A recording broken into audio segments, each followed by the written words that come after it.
Alright, and we're back. We're gonna play real quick.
Okay, just before I head over to where we need to go,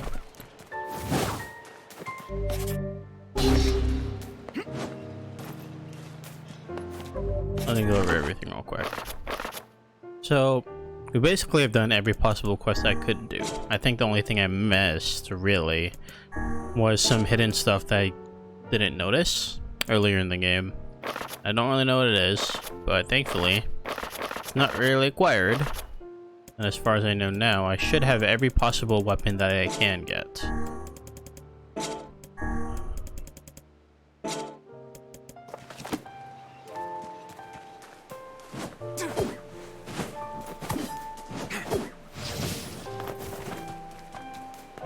Make a quick pit stop to the village real quick. And then see if there's anything I can like buy. Give me that weed. Come again. I know it's a hard. Let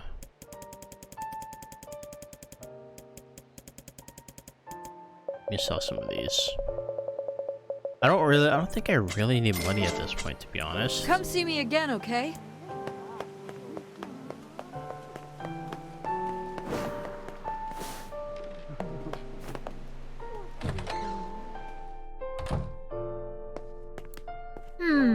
Which job should I give you first?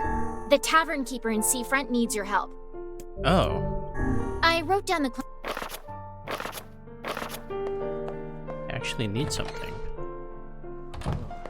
Could that be the last quest that I'm missing? Could that be it? Oh my god. I hope I have what he needs.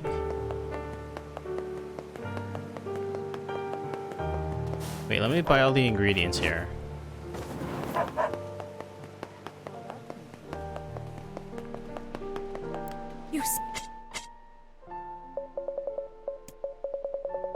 Give me everything. You two are in our thoughts. I didn't even know that was there.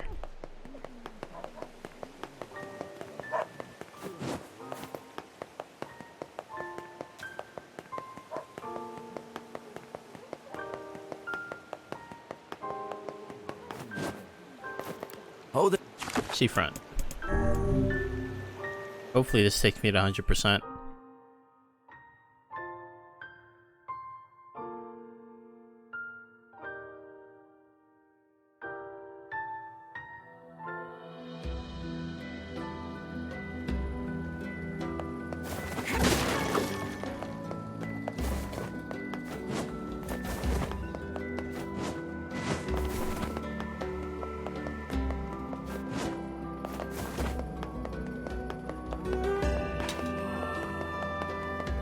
Alright, let's talk to him.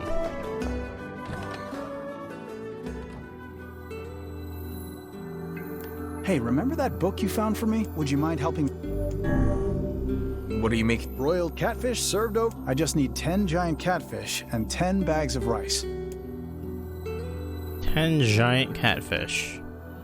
Vice, are there any recipes written inside you? How dare you compare me to a common cookbook? There is no room within my pages for such trivial matters. Alright, sheesh. Wait, so where do I get catfish?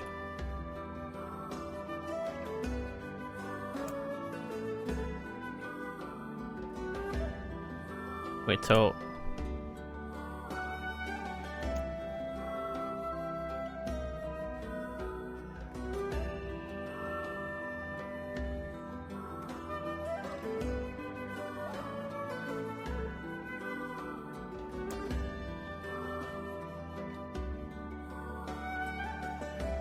giant catfish information with carp.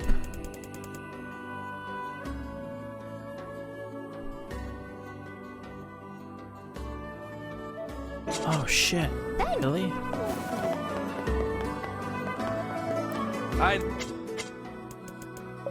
Oh my god!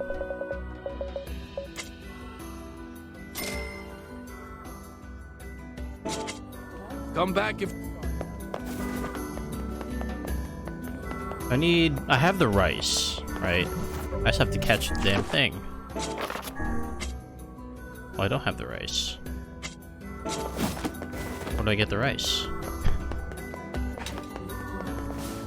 There's no. There we go.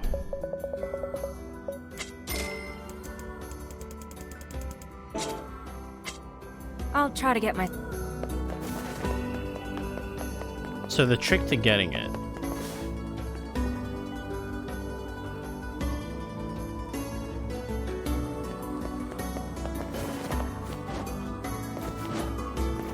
Oh there, getting on? We're going back to the village.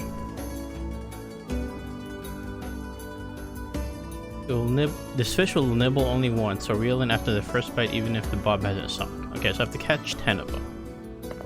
I can do that. And then come back.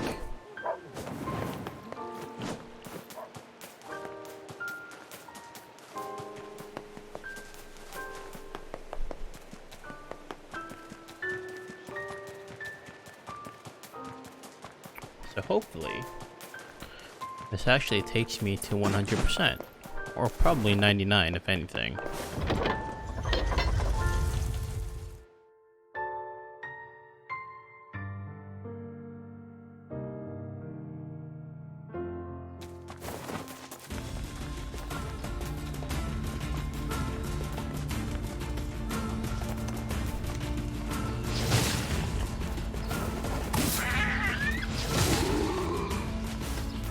So I need carp.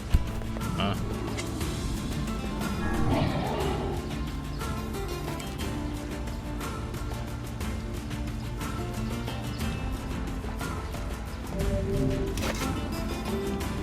I not quick enough? Oh, hi.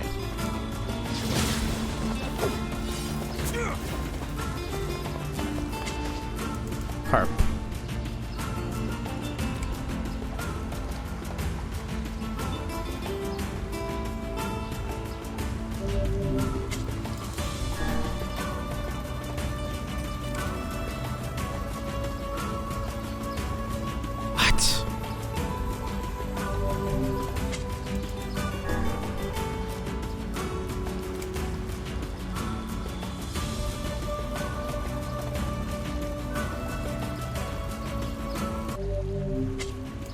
Okay, I think I see. I think I see. I see.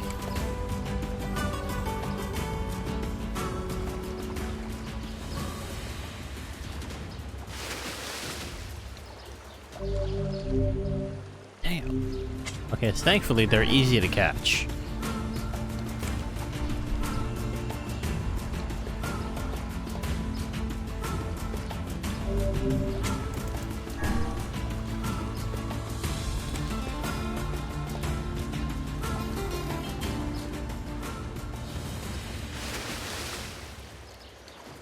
Two.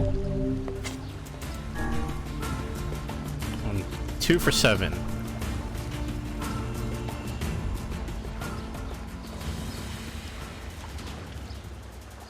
Three for 8.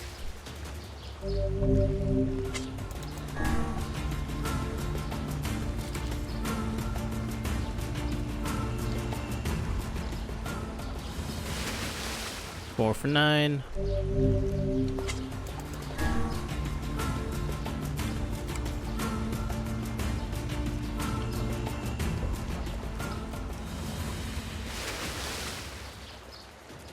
Five for 10.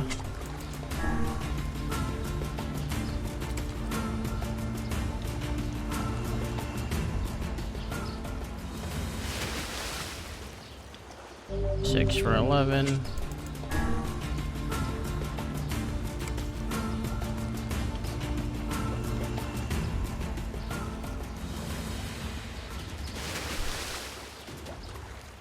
Six for 12. Or 7 for 12.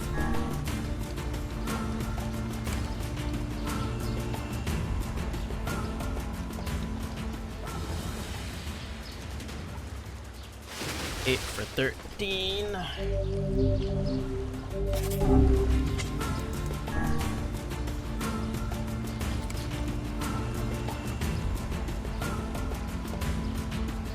Fuck. 8 for 14.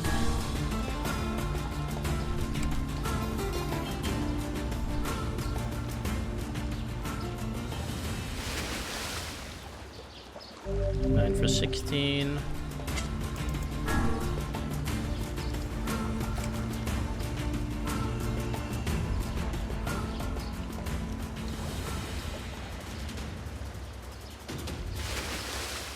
Ten for 17. Nice. I think that's it. Nice.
Oh there.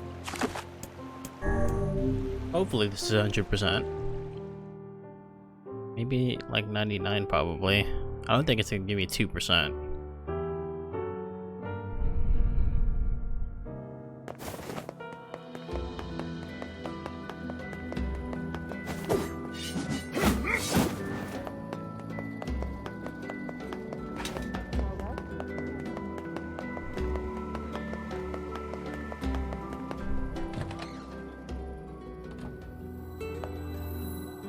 I have your ingredients. Right then, here's your payment.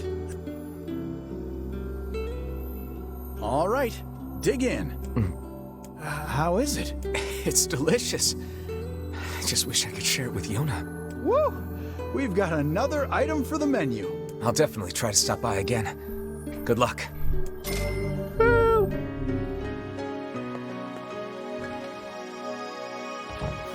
99. 100. Nice. Let's go.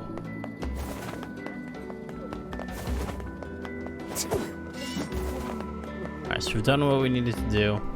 Let's head to our destination.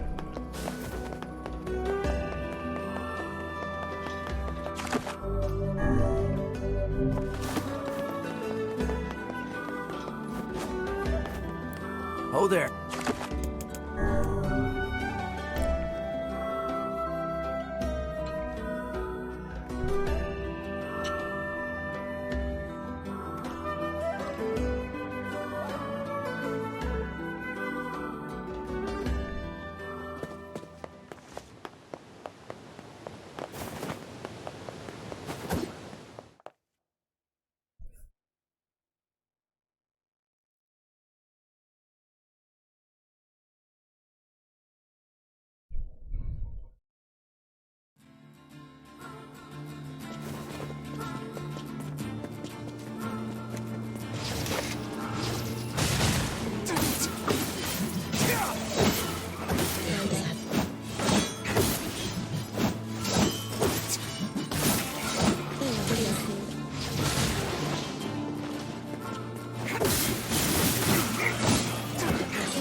Might as well just fight everything on the way up there.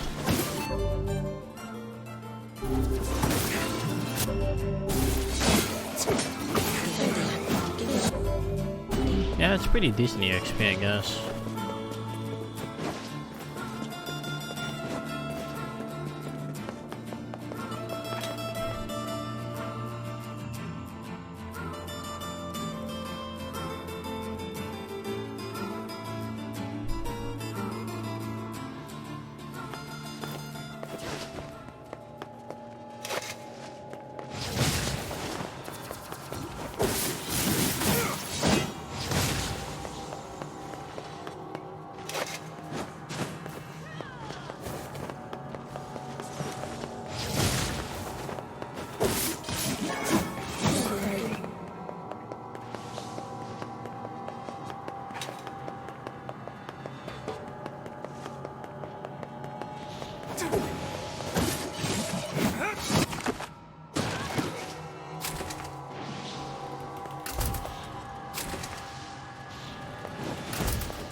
What level am I? 29? I guess that's okay. For the most part, it hasn't really even mattered.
Almost there.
Oh, I used the wrong one. Whoops.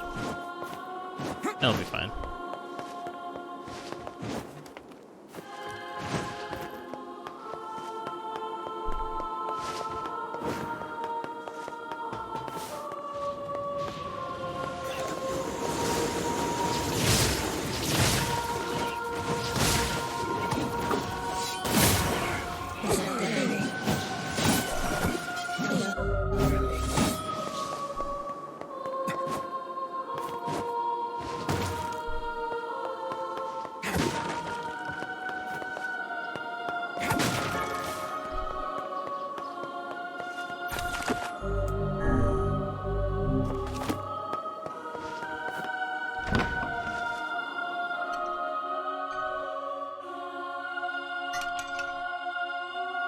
Such an ominous sight, and yet I find it strangely nostalgic.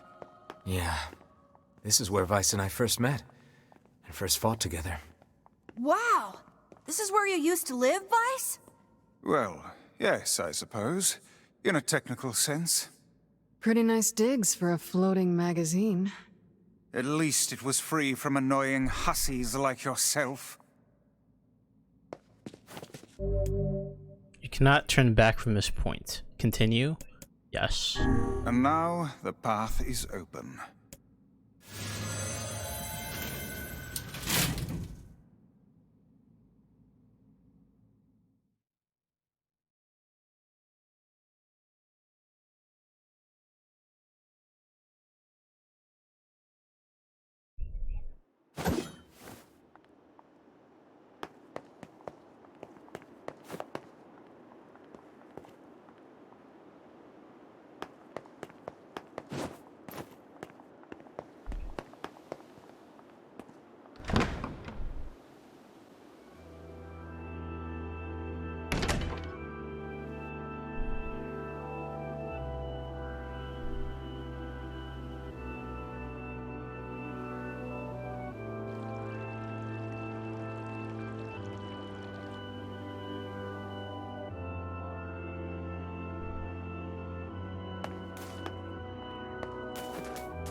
What's this? Phoenix sword.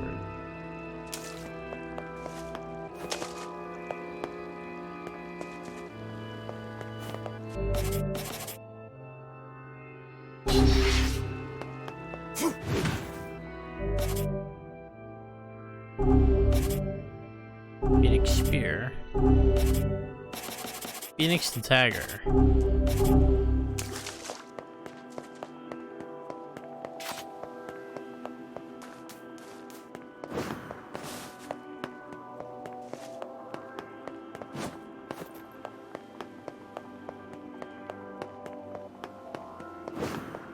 I don't know if it's just me, but I'm so used to seeing giant-ass swords at this point. This looks really tiny.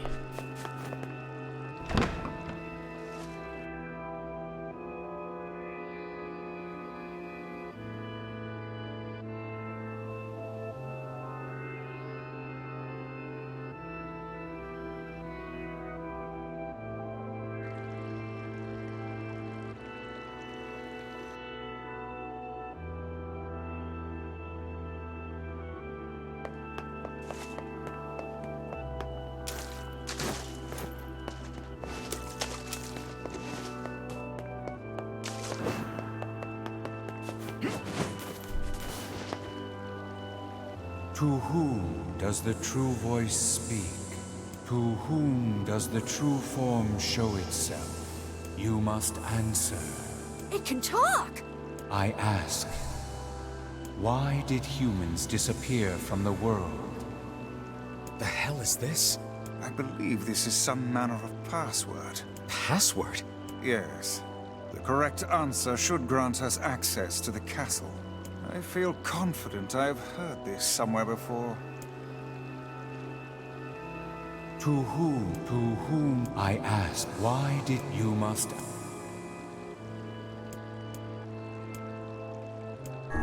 I answer, because of a black disease. I ask, how can humans extend their lives?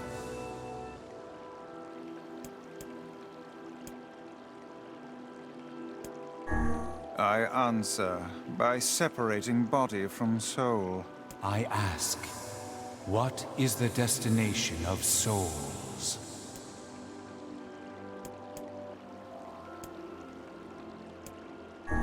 I answer, they are in the promised land, bursting with light.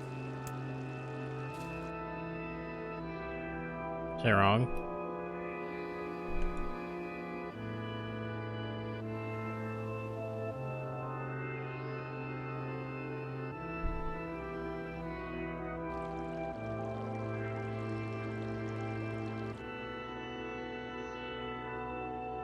Blast.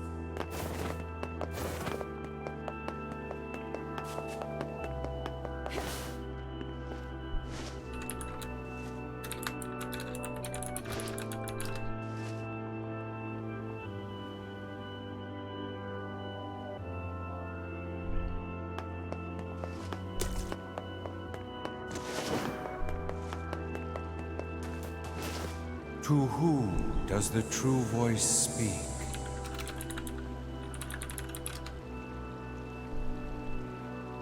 To whom does the true form show itself? I ask, why did humans you must answer? I don't think going for ending A is going to take too long, so I'm pretty certain we will definitely have time to get a good session of Judgment in.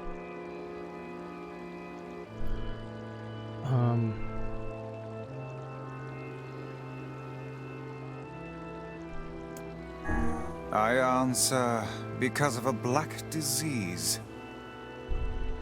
I ask, how can... I answer, by I ask... Okay, so it was just this one that I had to change. I answer, they are placed in their corresponding shells. Very well. You are acknowledged as master. You may enter. Well then, it seems the way is open.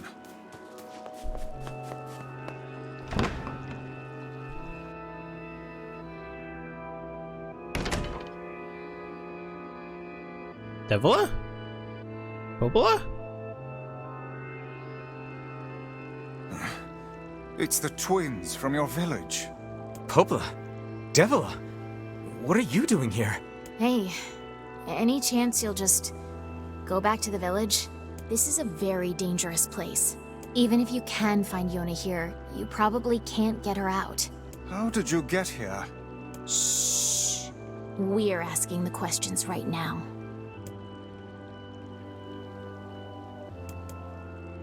Okay, carry on. We'll go back to the village. Bye. What are you two doing here? I'm not going to answer that. You can figure it out yourself.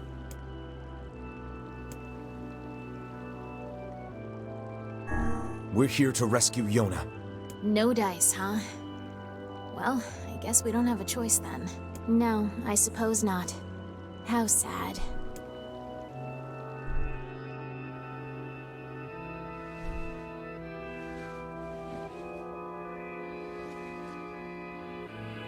We didn't want to fight you. We really didn't want to.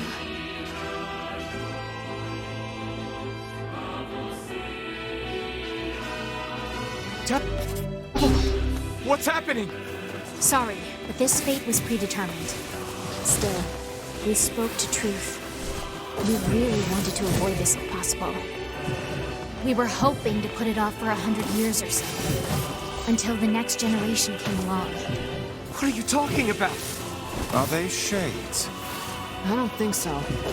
It's a lie! I don't believe it!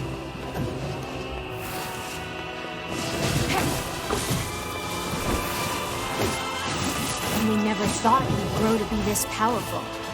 This is madness. Why do you block our path? You have no cause to speak so with us, Grimoire Weiss. You are a Let me traitor. kind of slow it down a little bit so I can finish out this dialogue.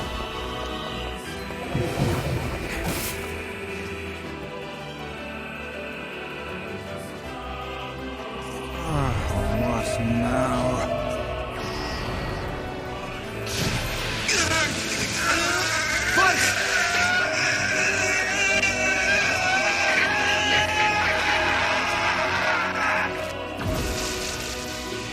They copied my powers. Ah, shit on a shingle. They can use the sealed verses. Of course we can. The power came from us in the first place. You were simply loaned a small portion of it. You don't say. Vice, are you all right? Popola! Why are you guys doing this? Why are you siding with this shame?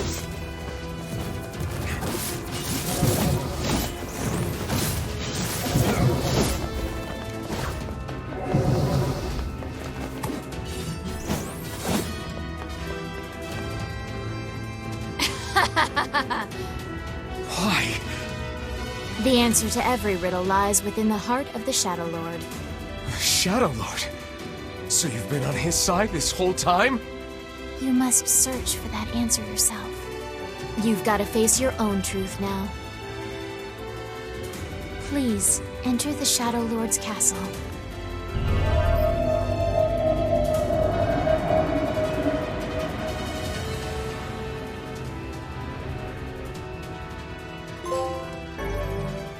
Obtain Shadow Lord's castle map.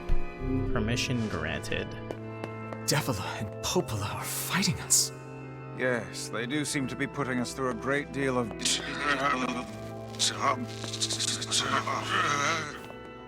Turbulence. You okay, Vice? How odd. For long years, my mind and tongue have been my greatest assets. But now the latter seems to be... Hell, Vice?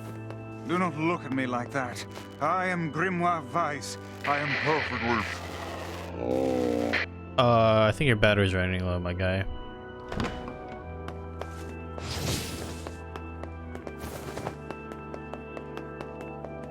I think I hear a waltz.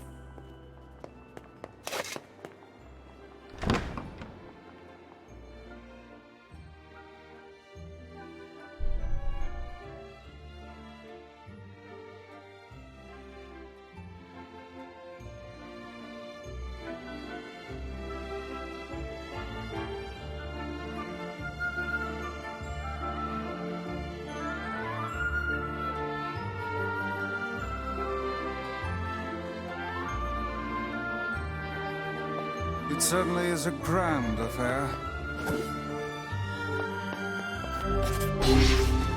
Bunch of dancing bastards. They're all shades!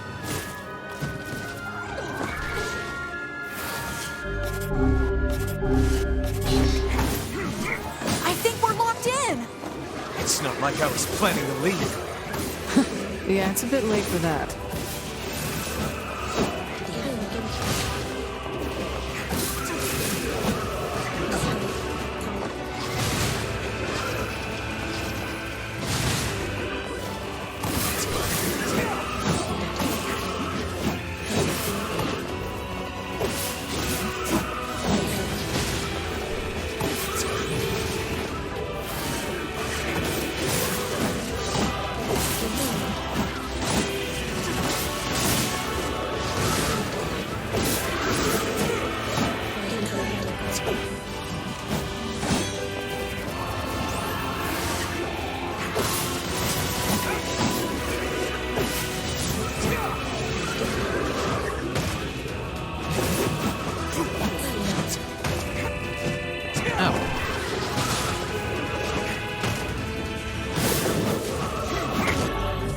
Oh, this is Otzarukin.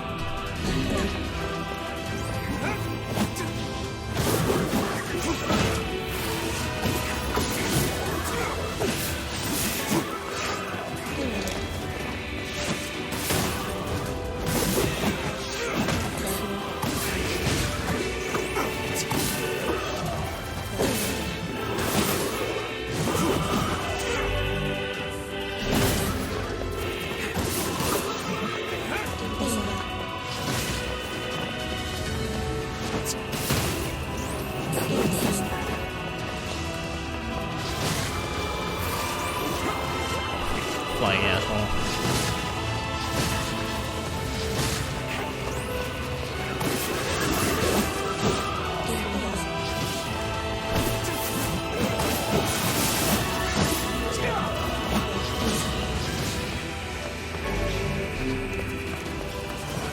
Damn it! It won't stop coming! I'll open the next door. Cover me. Oh, how I do love good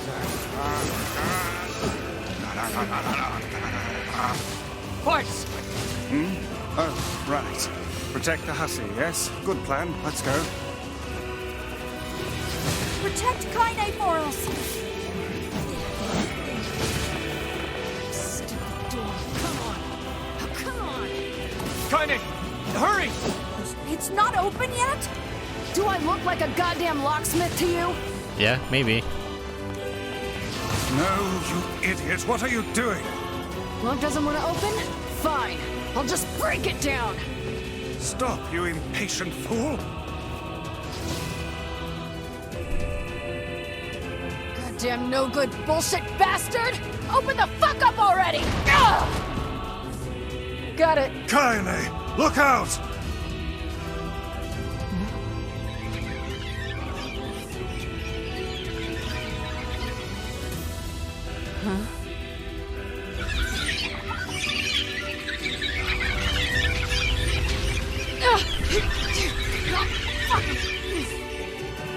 Are they laughing?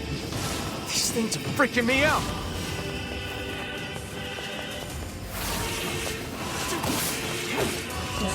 Kaine! What's wrong? We need to help Kaine! She got ran over by balls.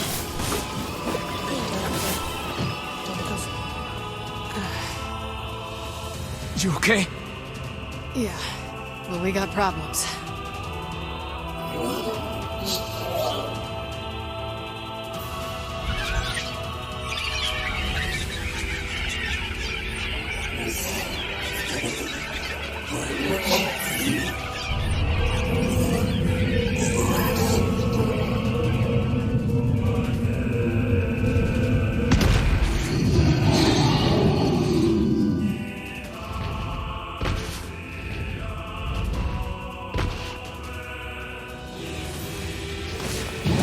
We don't need forgiveness, asshole.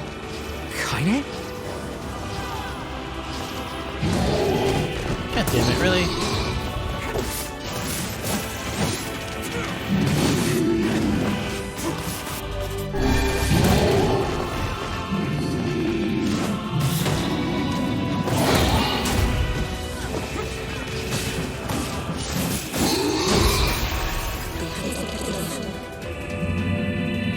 Damn shit! Oh dear.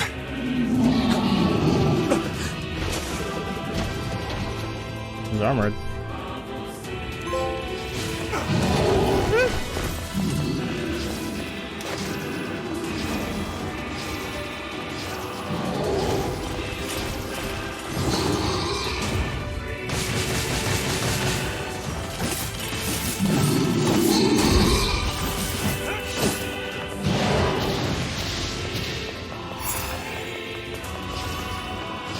Can we even hurt this thing?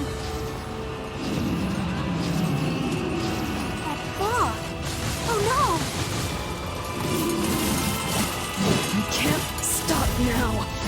Damn it. Stay focused, Kaine. Don't fall victim to such distractions. no! Come on! We have to keep going! Let's go.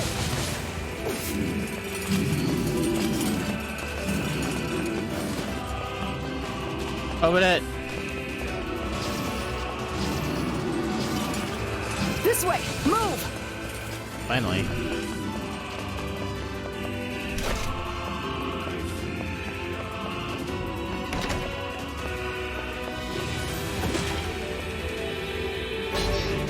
The spear, dragoon lance.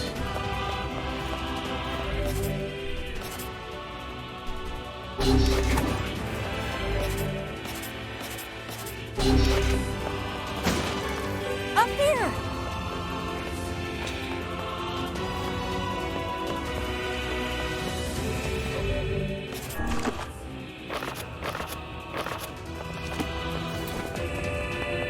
still 10% away on weapons, but the rest of them I can't actually get right now. How can we deal with this thing?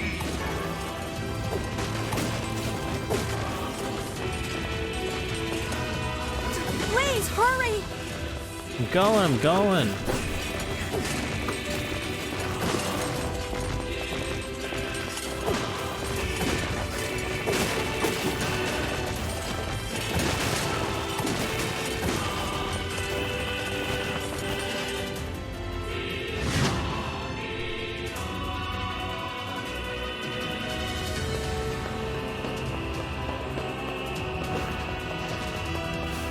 Damn it, I can't get it open.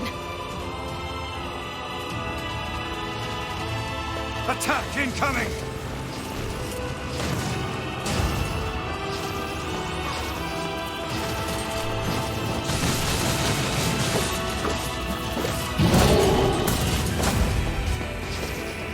The entrance is locked too! It seems we are in a bit of a predicament.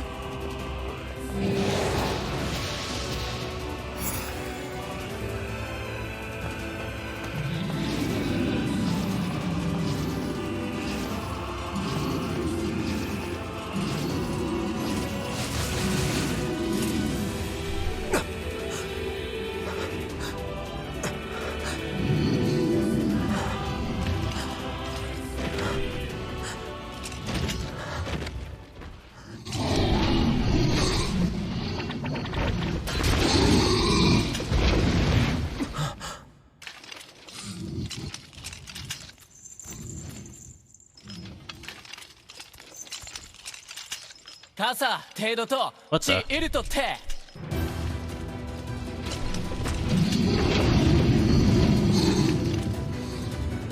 Why are you guys here? 出土汗より一旦おきっとだあらペルアと試練地無石よいらこく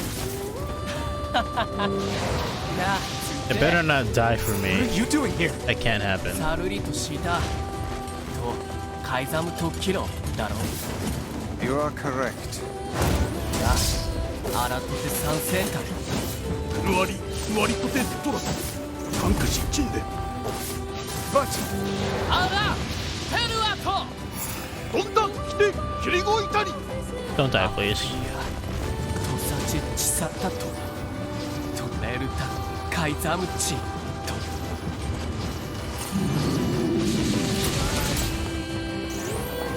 That's it! Get up! えタッカー奇跡を Hey! Stop! Let me go! Stop it! King! Damn it! King, no! ギ後でアリクラーサアコ No! Open the door! You can't fight that thing on your own! タラユククオタオキアルタビュートクルトこっちいる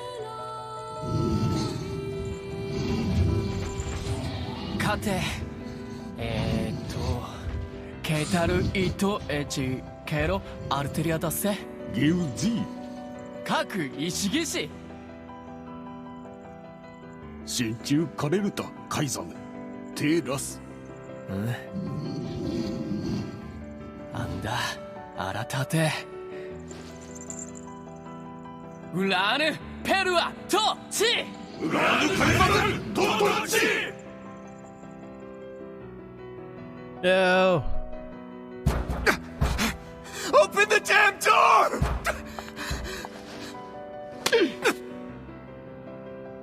Knock it off already. Let's go. Kaine. He's fighting for you. And for Fira. Don't let him die for nothing. My friend.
Way to stop me again?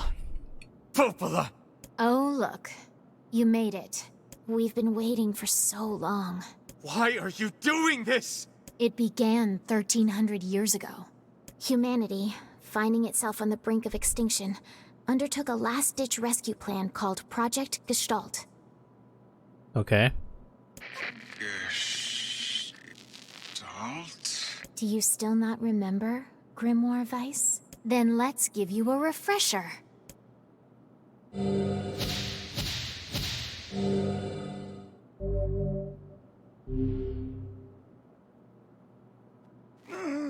Weiss! My mind. I remember. Devila, Popola, you are not human. In fact, oh no. Yeah, sometimes the truth can be a real bitch. You want to finish that thought for him, sister? All of us, every person standing in this room, are mere shells created by the true humans. What are you saying? You still don't get it? You aren't human. So then humans, I mean, the true humans, are extinct? No, they still live on. You know them as shades. Each shade is a twisted remnant of what was once a human being. Crazy, huh? Now let's skip the part where you stand there with your mouths agape and just get down to business. Wait. Sorry, but we're gonna be needing that shell of yours. The rightful owner has been waiting for a very long time. Please don't be angry with us. We are only doing our duty. Our endless existences have a single purpose: to control the lives of others in accordance with the will of the true humans. You have your own motives, your own desires. And we have ours. I fear it really is just that simple.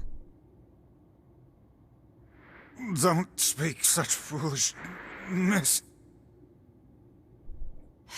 Sorry. Oh boy.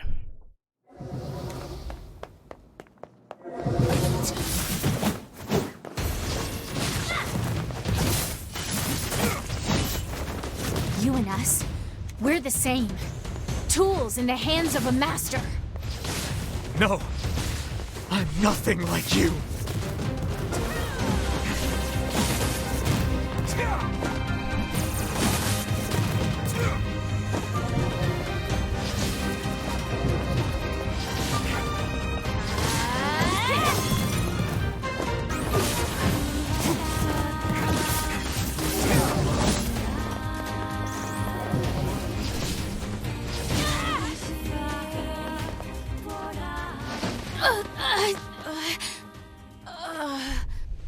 Devila? Devila?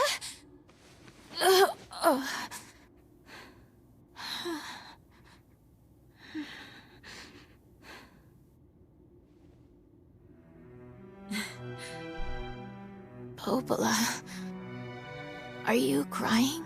No! Don't die! You know, Popola, I understand now why we're twins. It's because we were born without souls. Devila, I can't stop the bleeding. Oh God, I can't stop it. This world is too lonely for one without a soul. There's too much emptiness.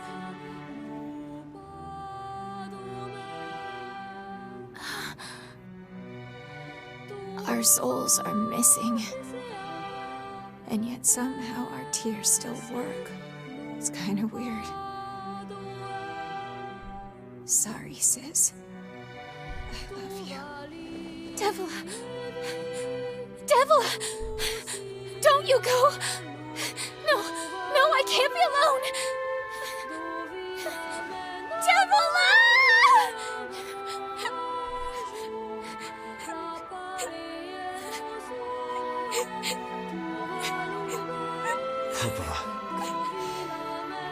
Let's stop this now. Stop. Stop. Now you want to stop? You think you have the luxury to stop? You cut down my sister like a goddamn animal and now you want to stop? Popola, wait! It doesn't have to. No one stops! It's way too late to stop! No one stops! Oh god. Oh god. Please, don't do this, Popola! You and Debola were like parents to me! Those two have watched the world wither for time immemorial. Wait, I'm not this dialogue play at first. It's difficult to imagine. I don't want to do this! I don't want to fight her! Stop bitching and start fighting! It's the only way!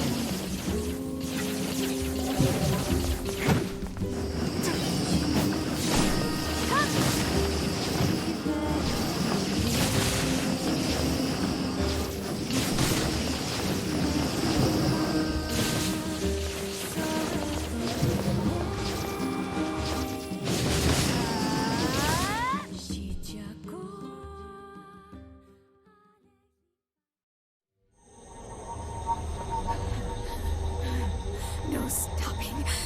No stopping ever! Anyway.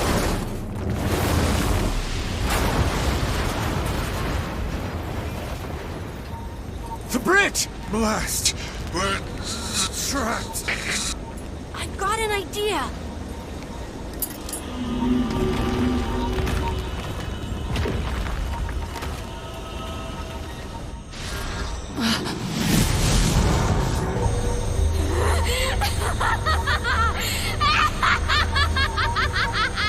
I fear we're done for. It'll be all right.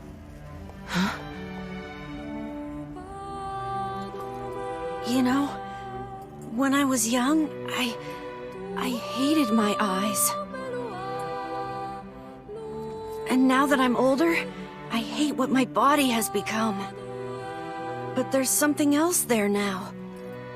Something like pride, you know? I mean, without all this, I couldn't have become your friend. Goodbye, my friends. Thank you for everything. Emil! For so long, all I could do was destroy. But now, I have a chance to save something. No! Now get going, okay? Emil! Don't worry about me. I'm gonna be fine.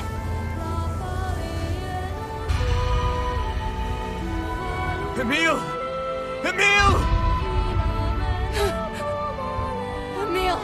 You jackass, get back here! Emil!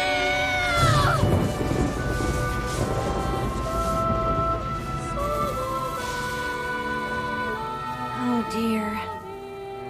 Kaine's so unstable, and Vice can't stop arguing with people. I hope they can hold it together once I'm gone. Well, I guess they'll just have to learn.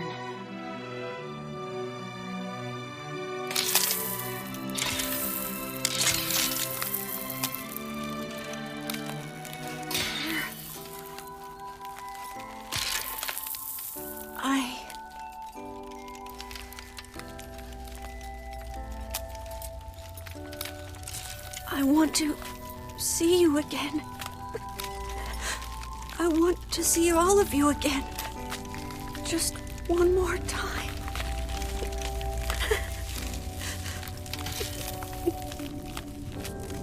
I'm scared. I don't want to die.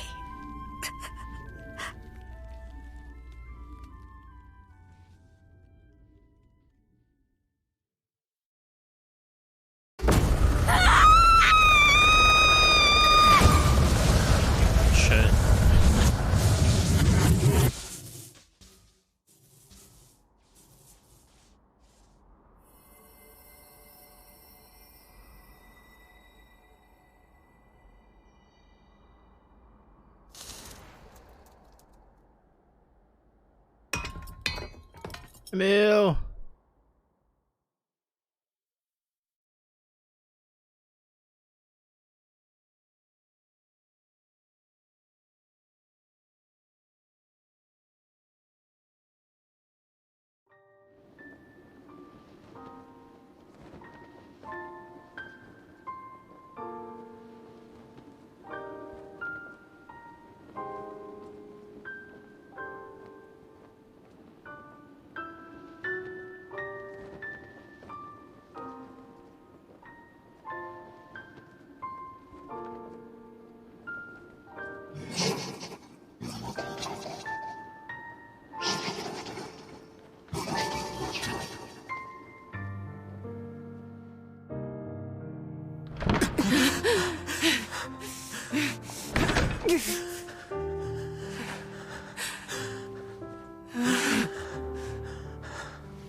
Let's go.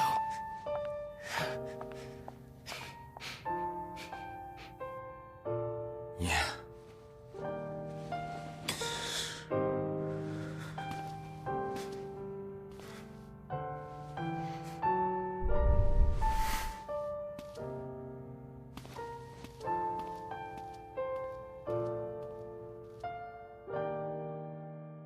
Okay. So, I guess that basically confirms that it's a man trapped inside a female body, that being Kaine. Which is why earlier in the game she was like, I'm trapped inside this body or whatever.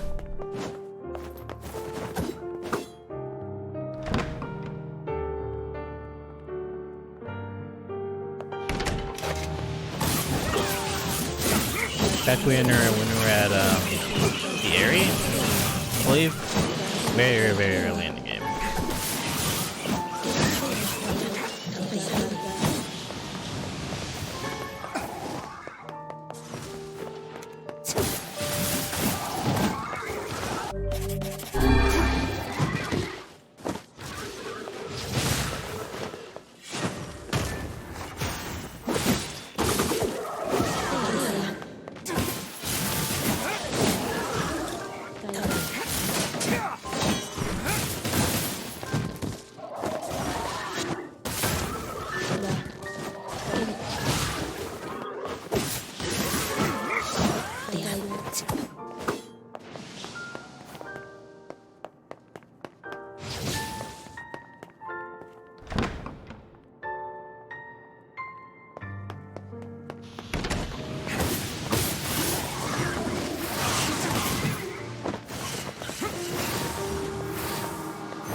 Yona!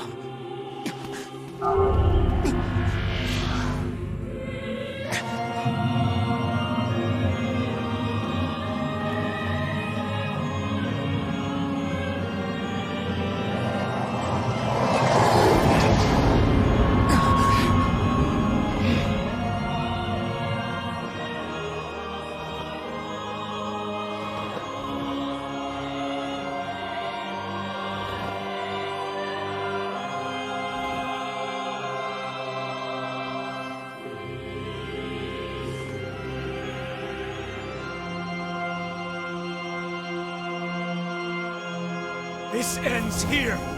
Strike hard. Hold nothing back.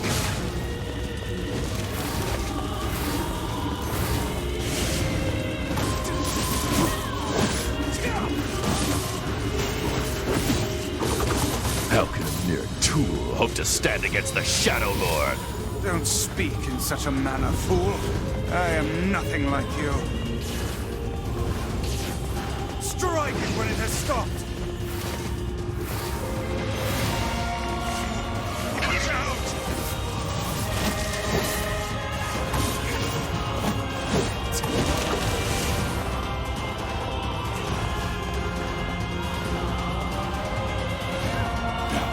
No! Impossible! It did. It was so sudden too.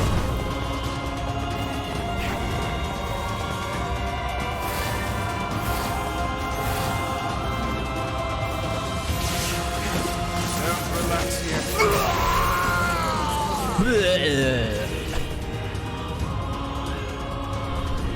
Be careful! I know!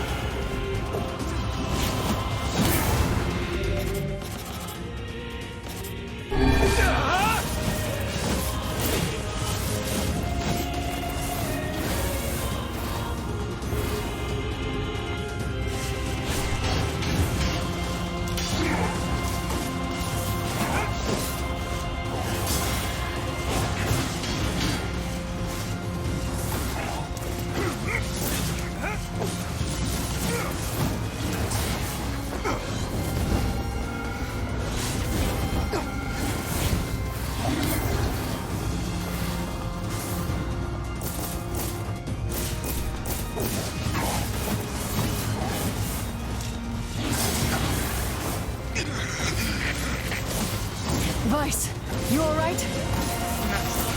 I'm as fit as a fit.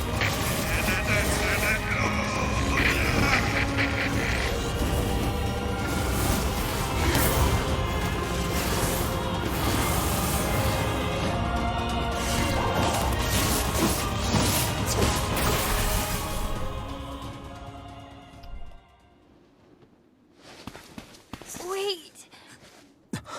Yona?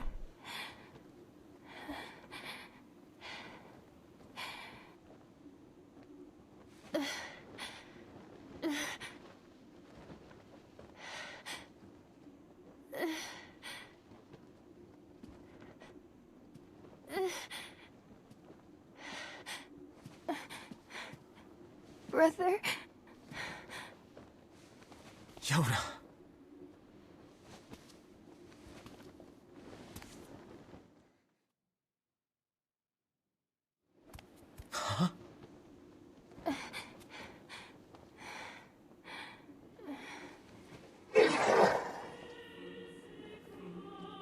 Please, just stop.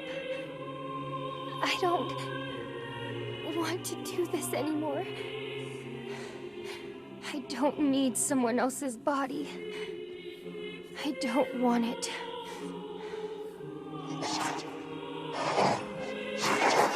There's another girl inside this body. I can hear her.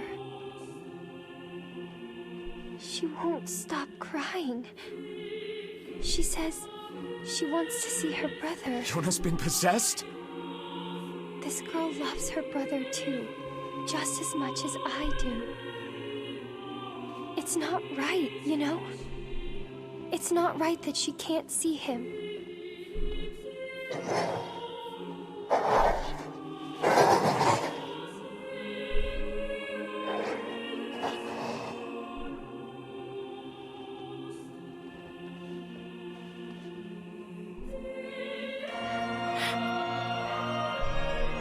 It's you, isn't it?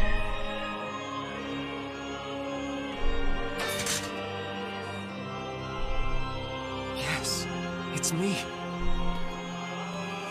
Let's go home.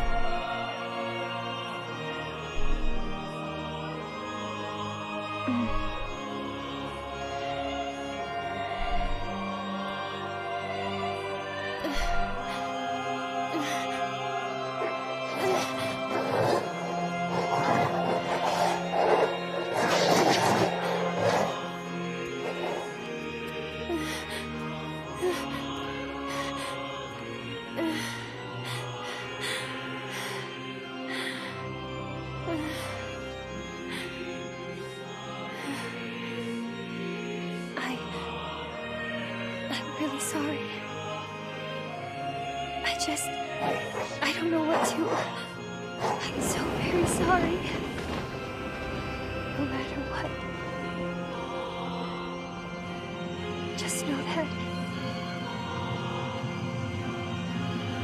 I love you.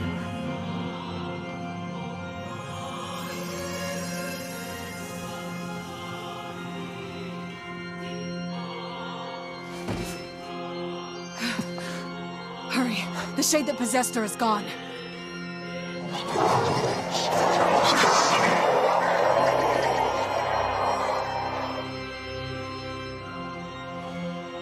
Oh, fuck. Kaine, watch over Yona for me. You want me to understand their sadness? You think I'm gonna sympathize with you? I swore to protect my sister and my friends. If someone puts them in danger, they must stand aside or be cut down. Now come on, let's finish this.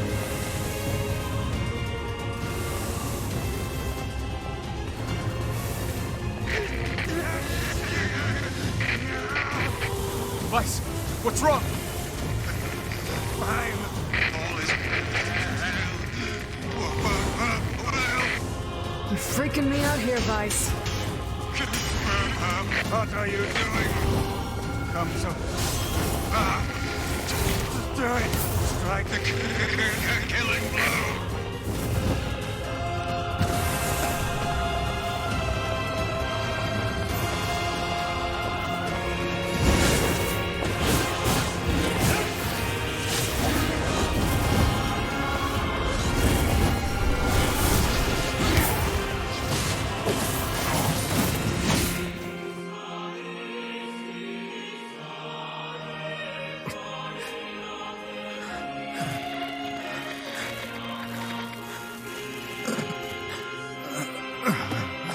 Nice. No bother.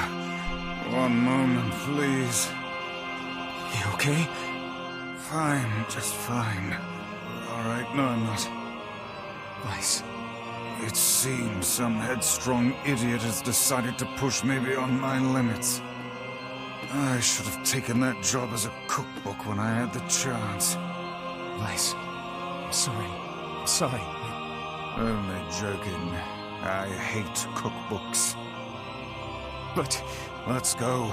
Out of the way. I have one final task to fulfill. where are you going? Why, to stop him, of course. But after that, it's up to you. Only you can see this battle to its conclusion. I wish you luck, my friend.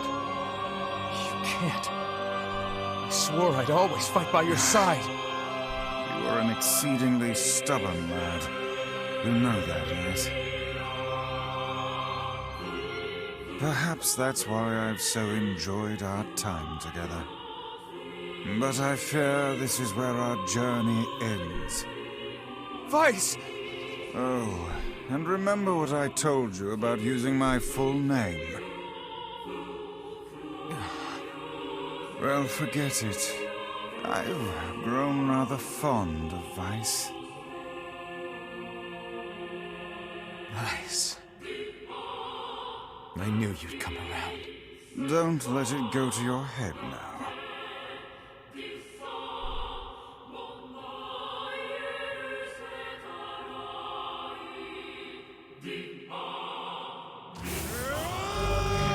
Grimoire Vice has lost all of his powers.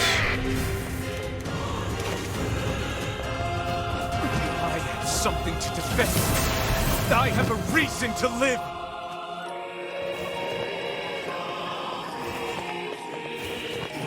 Shut up.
Is Yona all right?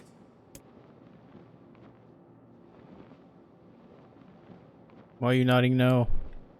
Oh God, no. Oh, please, the girl is fine.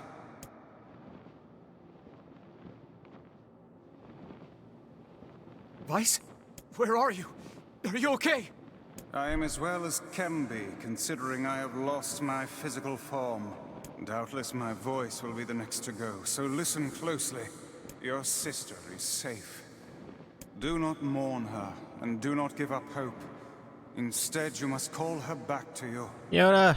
How? Use your memories. Recall the times you spent with her. Present her with proof that the two of you live still, and that your lives have meaning. I don't know. Typical. But take heart. I know you can do it.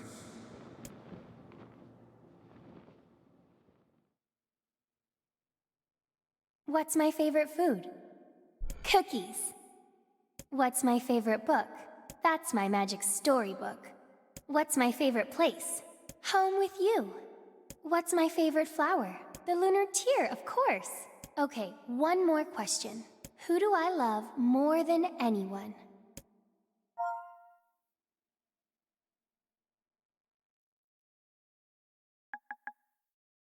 Am I supposed to type my name?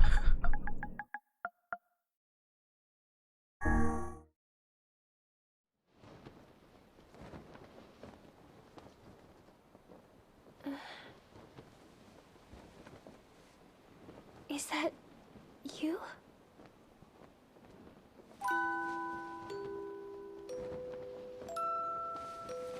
Yona.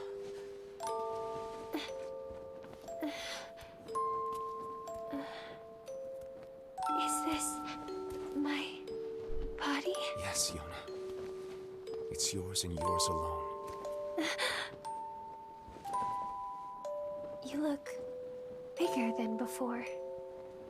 Like you've grown up. Well, yeah. I guess you haven't seen me for a while.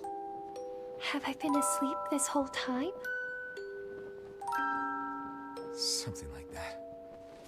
It's almost like I'm a princess from some fairy tale. Oh, Yona. I'm so happy to have you back. Me too. Kaine. You and your sister. You have a good life, Kay? Where are you gonna go? Guess I'll... You could stay with us, you know. Thanks, but I'll pass. You know how it is. I got my own shit to take care of. What do you mean? Personal shit, alright? Anyway, take it easy, yeah? Kaine. Hey, look. It's beautiful.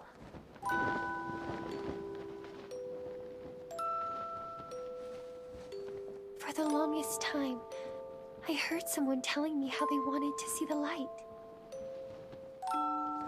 And now, they can finally see it.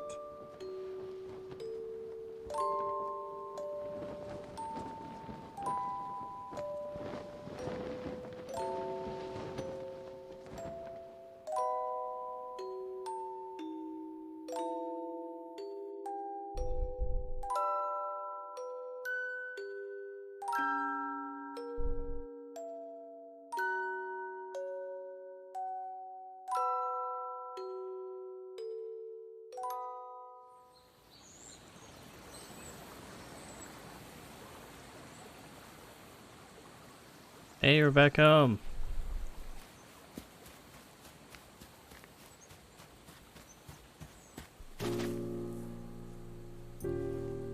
Oh, it's kids.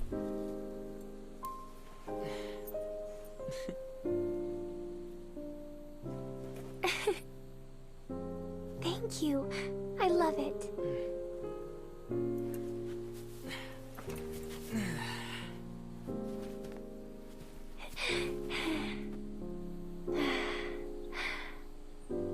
It's so sunny today. Yeah. It sure is.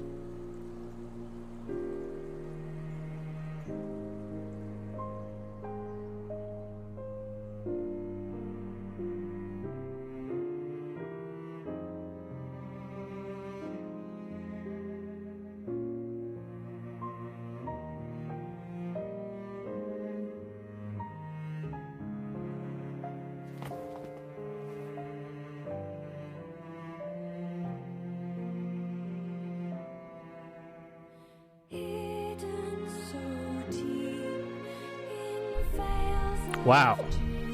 Well, that's the end of ending A. That was something.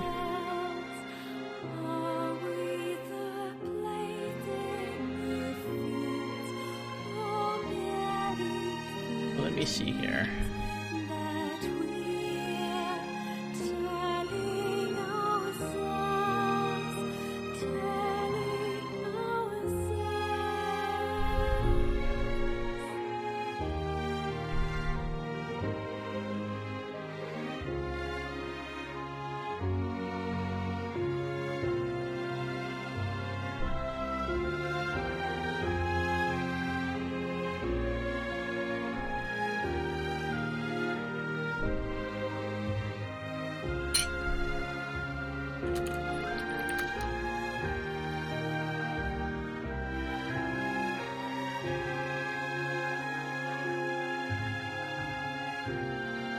I'd say, if I played through this entire game without doing any of the side stuff, I think that would have been perfectly fine.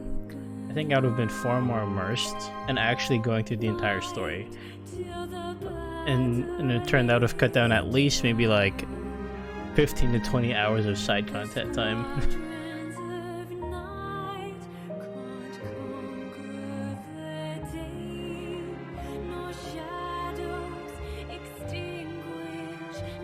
Because, like, the actual content of all the quests and, like, you know, the storytelling and writing, all that, that's actually all good. But actually doing them is actually a nightmare. All the tasks that you have to do, almost literally every task is so mundane and tedious and stupid. It's a nightmare. But the actual content of the quest, like the writing and stuff, that's good. I just hate actually doing it. There's no fun in actually doing those quests.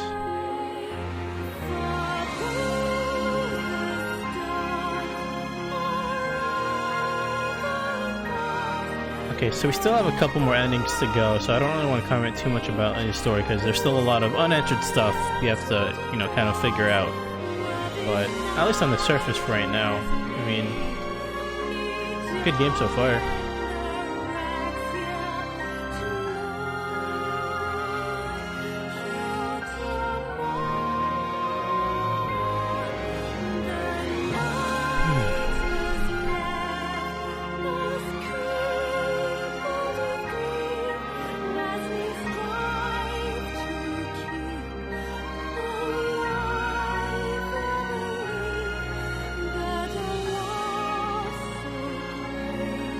And at least fortunately, I don't actually have to do the side quests, because I have completed every single one. I don't want to go through doing them again. Let me see here.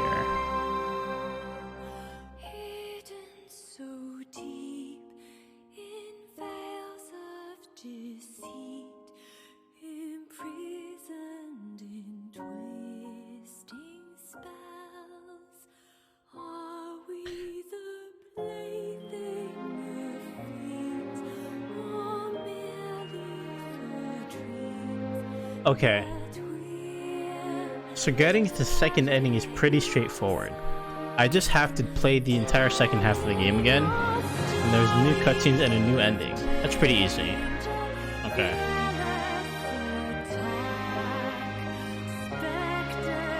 I wonder, it really got me curious about what's going to be new then. Huh.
and let's save on this one. There you go. Ending A. Complete. Load your clear data after completing the game to experience Kaine's story. You can now read a departed mother's diary in your house. Wardrobe has been added to the options menu. New outfits can be obtained by progressing through a departed mother's diary. Change music. Oh.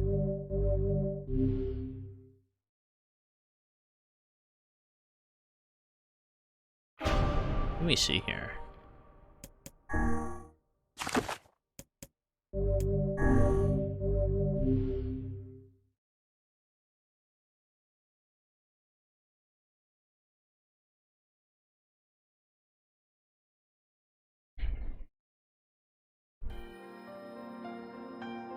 Whenever I interacted with Kaine, I was reminded about something from my past. Maybe my mind has been confusing her with my sister this whole time. Anyway...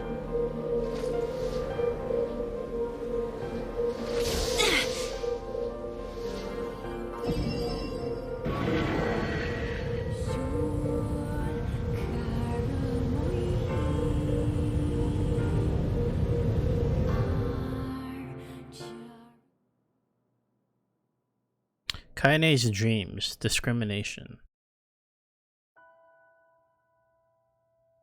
The sound of rain filled the village. The steep cliffs that surrounded the area magnified sound, causing even the slightest drizzle to rattle like a thunderstorm.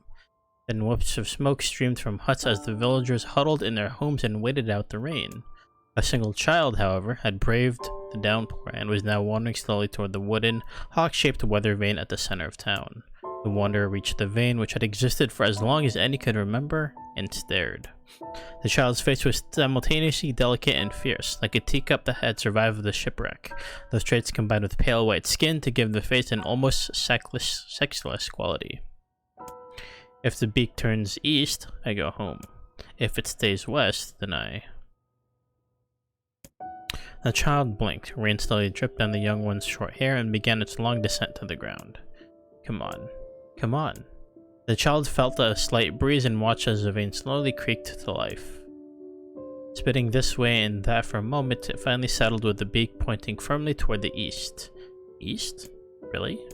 Before the vein could move again, a jagged rock came spinning and tumbling through the air, striking home against the child's head. The force of the blow dropped the child to the ground as hail of stones began to fall all around. Oh no, they found me. A heartbreaking smile crept across the child's face as the stones continued their assault. Through the rain, the sound of multiple footsteps grew louder before a voice rang out. Yo-hoo, Kaine! The voice belonged to Demo, worst of all the bullies and the Eri. As Kaine struggled to stand, a final stone came skittering through the mud and bounced against her foot. Blood oozed from a cut above her eye and blurred her vision, but she could make out the shapes of Demo and his usual gang of idiots. The boy seemed taken aback for a moment by Kaine's seeming indifference to the blood dripping from her face, but quickly regained his bravado. What's up, freak? You like the rain? You like getting all wet? Or did you finally decide to run away from home?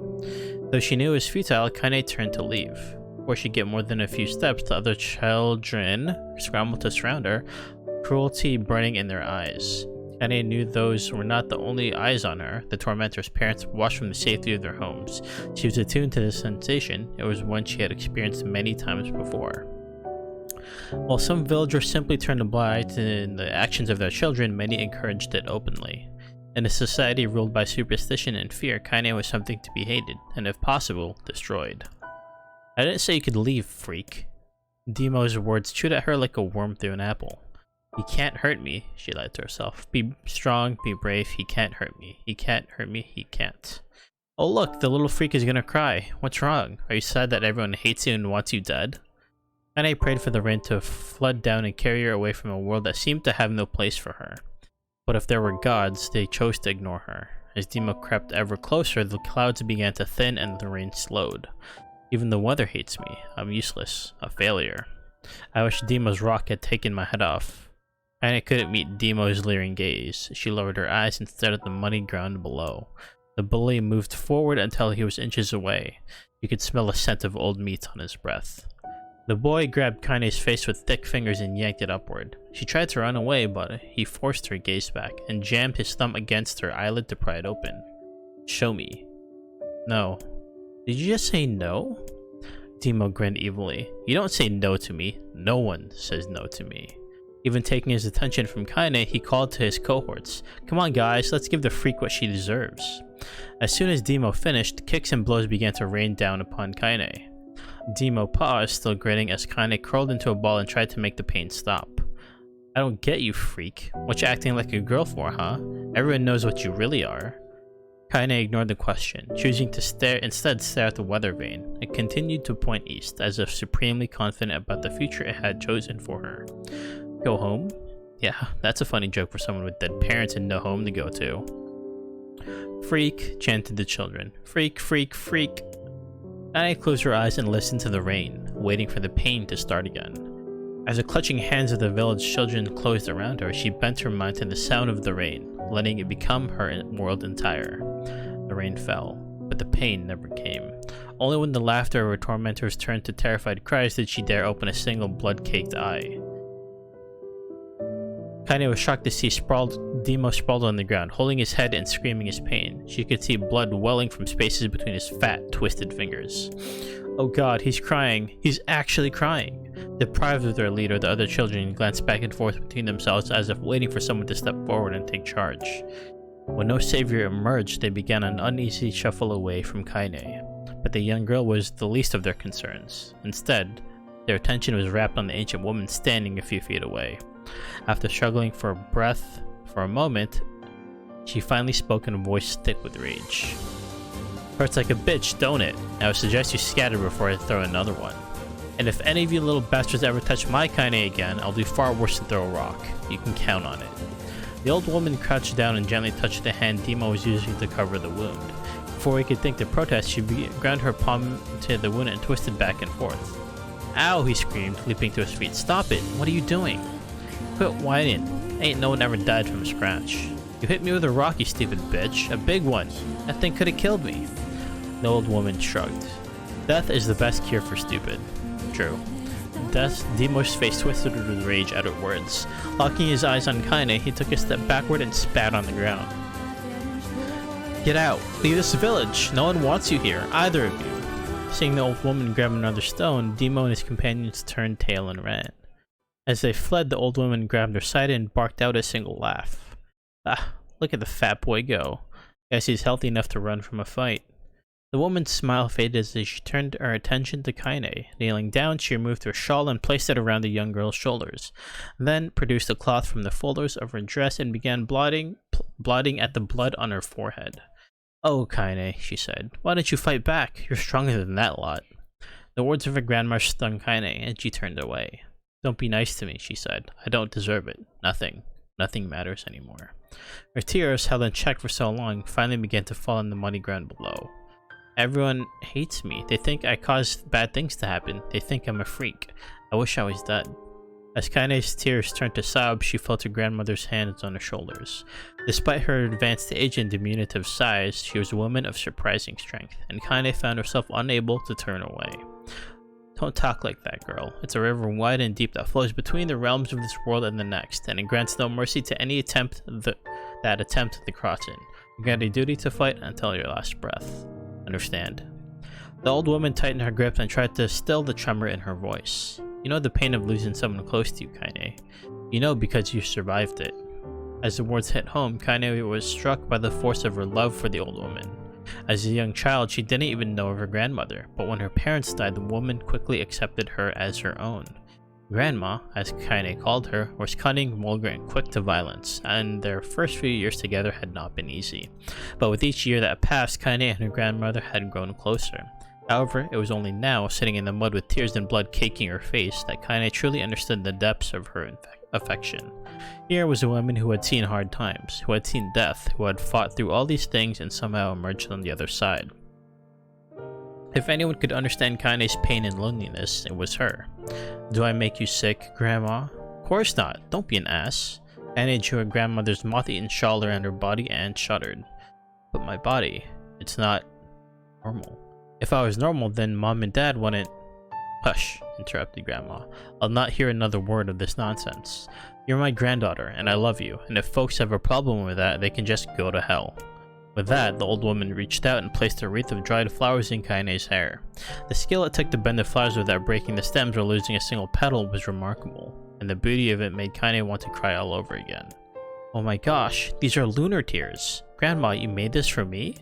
Lunar tears were legendary flowers. Most people could live their entire lives without ever seeing one, and yet her grandmother had somehow collected a dozen or more. Kaine reached up and touched the wreath as if she couldn't believe it was real. Where did you find these? Just stumbled on them while I was out doing the shopping. The old woman turned away as she spoke, leading Kaine to suspect that the search had been more difficult than she was letting on. The pains she took to construct the ornament, let alone track down the flowers used in its construction, made Kaine's heart hurt. She reached up and gently adjusted the wreath, admiring the way it felt between her fingers. Didn't quite turn out right, said her grandmother as she squinted at it. These old hands have trouble with delicate work, but it sure looks good on a pretty girl like you. Kaine blushed and turned away. You think I'm pretty? Of course you are. What a fool thing to say. Thank you, Grandma. Her grandmother smiled. We're gonna be fine, you and me, she said. Long as we got each other, we'll be just fine. Kaine took her grandmother's hand in hers, and the two of them struggled to their feet.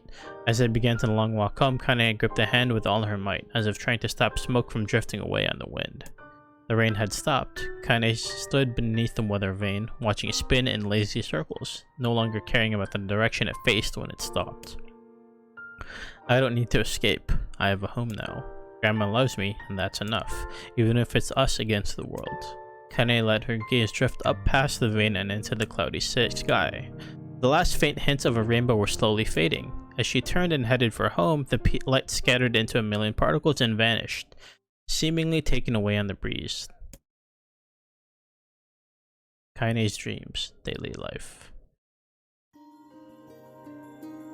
In the distance, Kaine heard the steady sounds of an axe striking wood. The noise had a purposeful quality to it, as if she was hearing a master woodsman go about his work. The firewood being produced, however, was as far from a work of art as could be. Pieces of every shape and size were being flung about a barn yard with wild abandon. Anyone trying to stack such wood would probably die of frustration before the job was through. Stupid piece of shit axe. Kaine's grandmother flailed away with the axe, filling the air with both splinters of wood and words that would make the most hardened sailor blush. Grandma, called Kaine. That you, Kaine? Yelled the old woman, taking her eyes off the wood for a moment. Don't get too close or I might take your goddamn foot off by mistake. She brought the axe down on a piece of wood, sending chips flying in every direction. One spun past Kaine close enough for her to hear the whistle, at which point she decided to step back. Once she scuttled to a safe distance, she cupped her hands around her mouth and shouted, Grandma, you need help? I can get you your water or lunch or a new axe or something. The axe, poised to strike another wobbly blow, paused in midair. The old woman considered her granddaughter's offer for a moment, then smiled. Tell you what, since I'm doing such a piss-poor job of chopping, why don't you come here and take over so I can go get the water? Trades have been restless lately, and I don't want you running into one of them bastards. Relinquishing the axe, her grandmother picked up a long pole with wooden buckets on either end. Gathering water was by far the more difficult of the two jobs, but Kaine knew better than to complain. Once her grandma's mind was set, there was no changing it. Kaine did her best to help with the chores, but Grandma took every task that required travel to the village. Though she had a long list of plausible excuses, Kaine knew the real reason. She didn't want her granddaughter to be taunted and harassed by the villagers. Once Kaine moved in, Grandma decided to take up residence a good distance from the area. Out of sight, out of mind seemed to be the best policy when it came to the villagers and her granddaughter, and rare were the days when any but the two of them could be found on the rocky acre of land that they called home. Kaine enjoyed the solitude, but harbored a secret resentment that her granddaughter was forced to spend her golden years in such a place. After watching her grandmother leave, Kaine turned her attention to the task at hand. She had never chopped wood before in her life, and soon discovered why the old woman hated the chore. Swing after swing of the axe produced only a tiny crack in the wood, and when she finally managed to connect with a solid stroke, the tool embedded itself into the log and refused to budge. Frustrated, Kaine swung the axe around her head and threw it, log and all across the yard. Damn it, ugh, crap! She suddenly understood the joy her grandmother felt in a good curse. Happier now, she picked up the axe, forced it from the wood, and resumed chopping. She had a natural skill with the blade, but the task was challenging, and blisters soon began to form on her small pink hands. This is tough, and now my logs are all weird sizes. Spitting on her palms and ignoring the pain, Kaine redoubled her efforts. Just as she was developing a rhythm, Grandma returned from the village. Setting down her buckets with a small sigh, she took one look at the logs and coughed out a wheezy laugh. Pretty clumsy, girl. You better practice if you... Her grandmother suddenly collapsed to her knees, causing one of the buckets to wobble precariously. Eyes wide, Kaine dropped the axe and ran to her grandmother's side. Grandma. The old woman shook her head and pointed a trembling finger at the bucket. Get the bucket. Can't let it spill. Kaine steadied the bucket with a foot as she knelt by her grandmother. A small bit of water sloshed over the side and made a new home in the hem of her dress, but Kaine didn't notice. Grandma? Grandma, what's happening? Crazed with panic, she grabbed her grandmother by the shoulders and shook. After a moment, the woman lifted her arms and batted Kaine away. Stop that. Just stop, she cried, breathing heavily. It ain't like I'm dying, just tired from the trip is all. Kaine desperately wanted to believe her, but one look at the old woman's shaking hands and worn face told her more than words would ever could. Her grandmother had lived a long life, hard life, and it seemed the bill was finally coming due. The time when her grandmother watched over Kaine was ending. Sooner than either of them had feared, the positions would be reversed. The next morning, Kaine came to the side of her grandmother's bed and took her wrinkled hand. Grandma, you're sick, and you need medicine. I'm going to the village. The old woman shook her head and tried to rise, but Kaine gently pushed her down. It's alright, she said. Be fine. Her grandmother fixed her with a gaze that could melt steel. After what seemed like an eternity, she finally lowered her eyes and sighed. Well, I don't like you, goddammit, but I guess I should quit being so stubborn and let you grow up. The old woman watched as Kaine strapped on her boots and made her way down the road to the village. Hours later, as an unseen sun made its way across the dark and rainy sky, she was still watching. Kaine moved at a brisk pace, checking her pockets every few minutes to make sure the money her grandmother gave her was still there.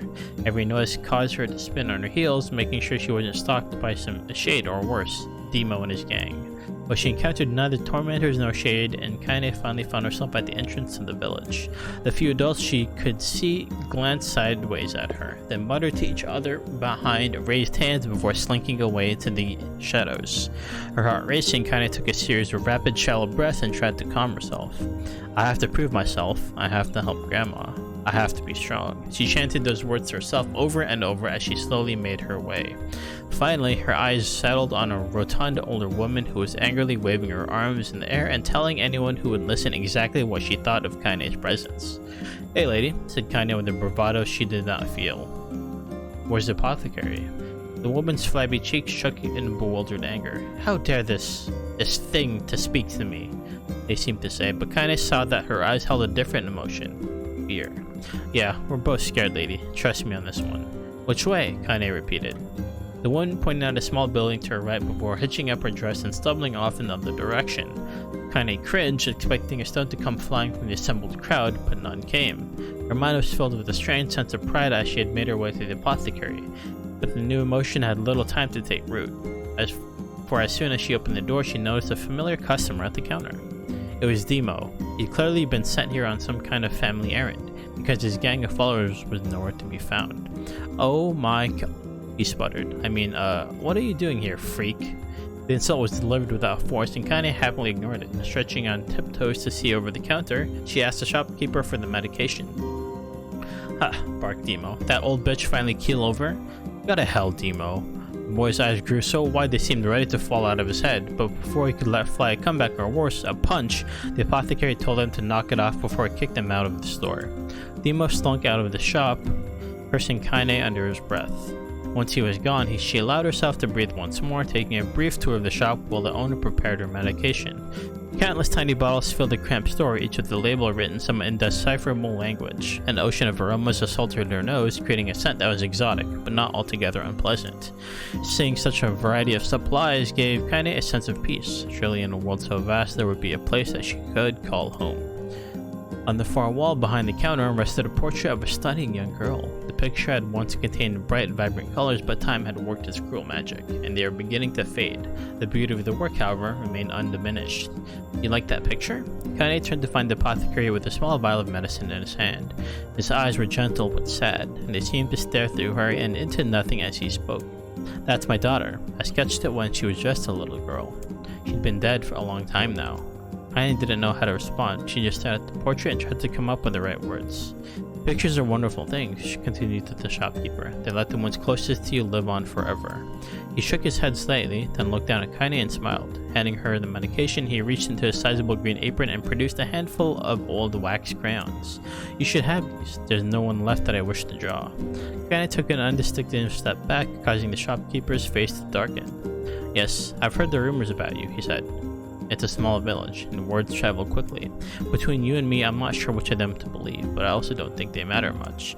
I know your grandmother, Callie, and I think the way she was driven out of this town is just deplorable. Grandmother's name is Callie? Thought Kane suddenly. She was still mulling this new fact over in her mind as she reached out and gently took the crayons from the apothecary's hands. A grandmother is an old friend of mine, he said as Kane scooted away yet again, and I owe her much. I wager she would like it if you drew a picture of her. Yes, I think she would like that very much. Kane murmured a quiet agreement, but inside her heart was bursting. Never before had a villager treated her with anything but complete contempt. It was a tiny, almost imperceptible step, but it was a step nonetheless. With enough tiny steps, she might one day discover the rest of the world. When Kane returned home, she found her grandmother asleep in her bed. Her feet were blackened and raw, even bleeding a bit in places, leading Kane to think that she had been pacing around the room until exhaustion finally caught up with her. He placed the medicine by grandmother's pillow and turned to leave, but found the old woman's hands clasped around her arm. Back already, are you? Asked her grandmother with a yawn. Come here, let me have a look at you. Grandma sat up and examined Kane from head to toe. Finally satisfied that nothing terrible had befallen her grandchild, she leaned back and allowed herself to relax. Well, how was it? Those bastards give you any trouble? It was kind of fun, said Kane with a small smile. No, seriously, it was. Fun, huh? Asked her grandmother in a voice which implied she believed anything but. Uh-huh. So anytime you need me to run an errand, just let me know. As she spoke, Kane removed the crayons from her pocket. After a brief examination of their source, she informed her grandmother that she was going to draw her, or sketch her, a portrait. A portrait of me? Ridiculous. No one wants to stare at a wrinkled old crone. But Grandma, it'll make you live forever. Poor shit, said her grandmother, throwing back the sheet from her bed. Living forever would just piss me off. Now put those crayons away and help with dinner. But Kane would not relent, and in the end, Grandma found herself leaning against the wall of their house as if posing for a master artist. Kane took up the crayons, eyed her subject carefully, and set to work. Just as her grandmother was about to nod off, Kane finished the piece. After staring at it for a bit, she released it from her grip and let it slowly drift to the floor. It's terrible. It doesn't look like you at all. I'm sorry, Grandma. I thought these crayons would, make drawing easy or something. The old woman's eyes narrowed at her granddaughter's disappointment. Let me be the judge of that, she said, ignoring the pain in her back and reaching for the paper. The sketch could have been a person's face, and it could also have been a boulder, a lump of clay, or an incredibly misshapen loaf of bread, all rendered in a chaotic array of colors. The old woman stared at the picture for a long time, then slowly wheezed out a laugh. Oh, Kane, she said between laughter, you truly are my blood. You're as clumsy as me, and I love it. But, hush, I won't hear any more bull about how ugly you think it is. It came from the heart, and I'll treasure it always. True to her word, the old woman gave the picture of a place of honor above the kitchen table. In the days that followed, Kane would often catch her staring at the portrait with a strange smile on her face, an action she interpreted as silent and mocking laughter. A week later, Kane could stand it no more, and asked her grandmother to take the artwork down. Posh, said the old woman. I'll take this down when they roll me in my shroud. She pondered this for a bit, then turned to Kane and dropped to one knee. Listen to me, girl. Seeing this picture makes me happy in a way I've never felt before, and it makes me want to go on, so that someday you can feel the same happiness. And it was a moment that burned itself in Kane's memory, a perfect blend of pride and love and joy that came together to form a lifelong remembrance. She swore to never forget this moment, to never forget the old woman who had made her place in the world possible. Time moves on, people and memories move in and out of a life like ghosts passing through a hall, but this moment will be different, Kane swore, because I will remember it forever. Forever. Kane's dreams, separation. Kaine listened to the sound of crackling firewood inside of the black object on her plate. She'd been pushing it around the firewooden desk for a good 10 minutes, ignoring the bemused stare of her grandmother.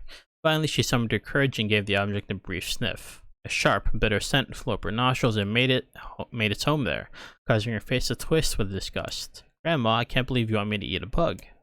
The old woman threw some more wood under the cooking pot and snorted. "It's no bug, you fool girl, it's a berry. Why the hell would I be feeding you bugs?" "Yeah, well, it sure looks like a bug," said Kaine, "and I think it's burnt or something, because it smells terrible." With that, Kaine held her nose and threw the berry in her mouth, chewing as little as possible. "Oh yeah? That's terrible, alright." "Why, you little brat," laughed the old woman. "Look at the sass on you. You've been spending too much time with me, and that's a fact." 5 years had passed since the moment when Kaine's grandmother saved her from the bullies. As is often the way with two stubborn people, their relationship had grown in fits and starts, but moved forward all the same. Meals that used to be somber affairs were now filled with laughter and hurled abuse in equal measure. Kaine could not remember a time when she had been happier. As the years went by, Kaine started to shoulder more and more of the daily responsibilities. Her grandmother's legs grew weaker by the day, and she could no longer do many of the chores she used to take for granted. So this morning Kaine found Kaine lacing up her work boots with a breakfast of burned berry rolling through her belly. "Where are you going today?" asked Grandma suddenly. Kaine looked up, surprised. The old woman rarely asked for specifics anymore. "Well, I was going to check out the kelma trees and see if they were ripe. I thought we could make some jam or something. Oh, and I'm going to pick up some flagstones, so I needed to take the wheelbarrow." "Flagstones? What in the hell for?" Kaine stared at her grandmother, then held out an arm and swept it around their home. Constructed mostly of cloth, rope, and rubble, the old place sagged like a boxer in the final round. "Grandma, a dying cat could chew through this house. I'm going to build a stone wall so we have some protection." The old woman laughed, exposing her toothless grin to the world. "God damn, girl, if a bunch of thieves want to ransack this old place, let them come. We got nothing worth stealing anyway." "I'm not worried about thieves, I'm worried about shades. People saw one west of the village yesterday." The old woman tilted her head and stared at her grandmother. "Well, shoot, I don't know why you have to do it today. We can worry about some other." "Grandma, no. If I don't go back to the kelma trees, we won't eat tonight. You know that." A confused expression passed across the old woman's face, and for a moment she was a small child lost at a carnival. "Yes," she said after a bit. "Yes, of course, you're right. I'm sorry, Kaine. Lately it seems my mind is." She didn't finish the thought, instead of walking over to her nightstand and gently taking the wreath of lunar tears from the drawer. The flower's petals had aged to a brilliant whiteness, and Kaine thought it was more beautiful now than the day she first received it. "You're going to be a true woman soon," Grandma said as she placed the flowers in the girl's hair. "So that means less chatter about shades and building defensive walls, and more talk about how beautiful you've become." Annoyed, Kaine reached up to remove the garland, but the look on her grandmother's face stopped her hand. "You're beautiful things," said the old woman, "and there ain't another like you in all the world. I'm very proud of you." "Okay, Grandma, that's enough goddamn compliments for one day." "Such a mouth on you. Where did that come from?" "Gee, I wonder." "I'll teach you to sass me, girl," yelled Grandma. Suddenly, she lurched forward and grabbed Kaine by the ears, pulling her around the room with a crazed grin on her face. "Grandma," yelled Kaine with a quaking voice. "Grandma, stop it. What the hell?" The old woman stared at her and blinked, then slowly held her wrinkled hands out as if it was the first time she had ever seen them. "Oh, I don't know what happened there. I'm sorry, girl. Sometimes my mind just..." Kaine thought the look on her grandma's face was the most heartbreaking thing she had ever seen. "Listen," she began. "Maybe I should stay home after all." "No, I won't have you stay here to keep an eye on an old codger like me. You go get your fruit and your wall and whatnot. I'll be fine. And when you come back, I'll have a nice grasshopper dinner waiting for you." Kaine rolled her eyes, then kissed her grandmother on the forehead and made ready to depart, trying desperately to ignore the worry that was gnawing at the walls of her heart. Kaine could feel the old woman watching her as she moved down the path. "Don't turn around, don't turn around," she told herself, but in the end the temptation was too great. She spun on her heel for one final look and saw a smile, bent woman standing in front of a ramshackled hut with a sad expression on her face. God, she looked so old now. It's like the wind could reach down and just carry her away. Kaine worried about her grandmother all day, causing her work to suffer. What little fruit she could collect was tossed carelessly into the wheelbarrow. She found only a couple of stones before losing interest in the project. Finally, as dusk approached, she decided to call it a day. Cursing herself for the lack of focus, Kaine pushed the nearly empty wheelbarrow back down the path. As she crested the final hill, she suddenly froze in place. The wheelbarrow fell from her fingers and collapsed on its side, sending a few pieces of wrinkled brown fruit rolling back down the hill. Her gaze was transfixed by a thick black cloud that hovered just ahead. Tracing its path with a finger, Kaine suddenly felt her stomach knot in on itself. Oh gods, no. Her grandmother's house was ablaze, the flames licking up as if trying to touch the sky itself. Grandma? Grandma! Kaine ran then, faster than she could ever move in her life. When she tripped on a stone and went sprawling into the rocky ground, she leaped onto her feet and continued running, unmindful of the blood that spilled from her wounded hands and knees. As she got closer and closer, Kaine's mind began to race in time with her footfalls. It's too dark. It's too dark. Not just fire. Can't be fire. Too much smoke. Gotta save her. Gotta save her. She burst into the front yard and came to a sudden halt. Her worst suspicions confirmed. The smoke from the fire was mingling with the thick, inky blackness of an enormous shade. The massive creature supported itself on 3 twisted feet and achieved balance through the means of a large armored tail. Scales, horns, and claws sprouted from its body in a random chaotic pattern, giving it the appearance of a lizard designed by some insane god. Okay, so this is the same shade that Kaine wanted to kill back in early in the game. Seeing Kaine, it let out a roar and flicked its tail, sending small whirlwinds spinning around the yard. For a moment, the creature retreated into a shimmering, inky blackness as if her mind was unable to comprehend that such a thing could actually exist. But then the smell hit her, a blend of rotted meat and excrement, and the horror became real once more. The creature bellowed again, and this time Kaine responded with a scream of her own. "Alright, you bastard," she thought as her scream echoed off the high cliffs around them. "It's you or me, let's go." The shade eyed Kaine with bemused interest, then it began looking from her to the house and back again, as if urging her to look at the discretion it had so gleefully wrought. With dread building in her heart, Kaine glanced toward the house. Through the smoke and flames, she spotted a small figure struggling to escape the ruins. "Grandma!" And the sound of her voice, the old woman began waving frantically. "She's alive!" thought Kaine. "Alive!" Kaine's legs sprang to life as she raced across the yard toward the flaming wreckage of the house. Before she could advance more than a few steps, the shade opened its mouth and let out a roar powerful enough to uproot trees and send them flying. The blast sent Kaine tumbling through the air before smashing her against the rocky earth. Stars danced in front of her eyes as she tried to remember how her legs worked. Get up. Get up. Get up. Get up. Get up. Get up now! As Kaine struggled to her feet, the shade stomped toward the house and pinned her grandmother to the ground with the tip of a claw. The old woman struggled to move the claw from her stomach, but she might as well have been pushing a mountain. She coughed briefly, sending a small spray of blood into the air, then collapsed to the ground, her energy spent. Kaine lurched to her feet only to fall back to the earth with a gasp. Her ankles were on fire, one or both of them were surely broken. Ignoring the pain that screamed through her body, she began dragging herself across the ground, leaving a drunken trail of dust and blood in her wake. "Grandma, hold on. Just a little longer." Her grandmother's face was turning blue, her eyes rolling back until only the whites were exposed.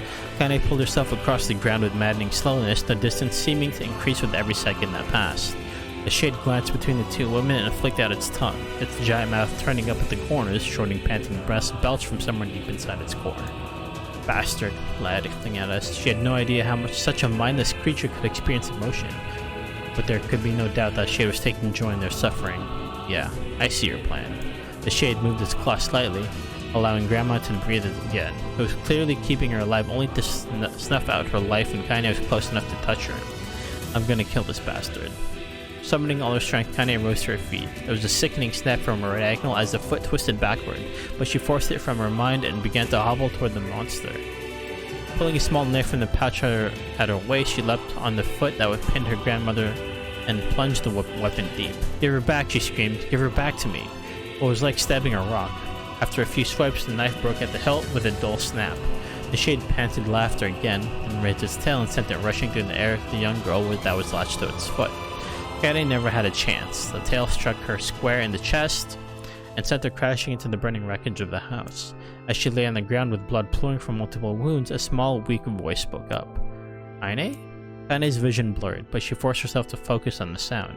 Finally, her eyes cleared enough for her to make out her grandmother's hands reaching out to her through the smoke. "Grandma? Kaine, you gotta run. You can't best this one." Kaine grabbed the hands and held on with all her strength. "Grandma, come on, we have to go." The old man coughed loudly. One of her hands, slicked with blood, slipped from Kane's grasp and thumped the ground below. Grandma, no. I said run, goddammit. You have to live. You have to get through. The thought would stay forever unfinished. Before she could say another word, the Shade's claw foot descended, smashing through the remains of the roof and down upon the shattered figure of the old woman. Blood oozed from gaps in the creature's toes as the terrible putrid smell assaulted Kane's nose once again. He stared at the foot, dumbfounded, convinced that what she was seeing could not possibly be real. When the creature finally lifted its appendage, all that remained underneath was a twisted, unrecognizable mass of rubble and red. Her grandmother was gone. Kane blinked, trying to feel the hands which had been in hers just a moment before her. For a fleeting instant, she could remember the warmth of that embrace, the trembling of the fingers, but then the sensation drifted away and the breeze and was gone. Memories flashed through Kane's mind one after the other, faster and faster until they became a meaningless jangle of noise. Kane screamed then, a thunderous sound that echoed off the cliffs and seemed to roll away forever. The Shade eased forward, black ichor pouring from its mouth and dissolving into smoke on the ground below. The earth shook with every step as it crept toward its prey. Kane's body slowly rose as if controlled by a mad puppet master. Her arms and legs were bent at impossible angles. Yeesh. Her head lolled dangerously to the side. Yet somehow she managed to stand. Jeez. Staring at the Shade, her eyes began to glow with a deep red fire. The creature so confident just moments before, she took a slow, hesitant step backward, trying to discern if this broken human could possibly pose a threat. Kane seized the moment, laughing like a mad woman. She leapt into the air and plunged the shattered hilt of her knife deep into the leg of the Shade. The Shade shook off Kane like a fly, sending her crashing to the earth once again. Her chest rose and fell slowly, as if a great weight were resting on it. Moist sounds of pain echoed through her mind. Something warm and thick oozed from her ears. Is that blood? I think it is. I think I'm bleeding to death. No, can't I? Grandma told me to live. Deep inside Kane's mind, something finally broke. The sound, the pain, the smoke and flames, all of it faded away until all that remained was a single incantation repeated over and over again. Kill it. Kill it. Kill it. Kill it now. As the spark that was Kane slowly began to flicker and die, she felt her desire to kill and her desire to live blend into one. The distance between heartbeats grew longer and longer and longer.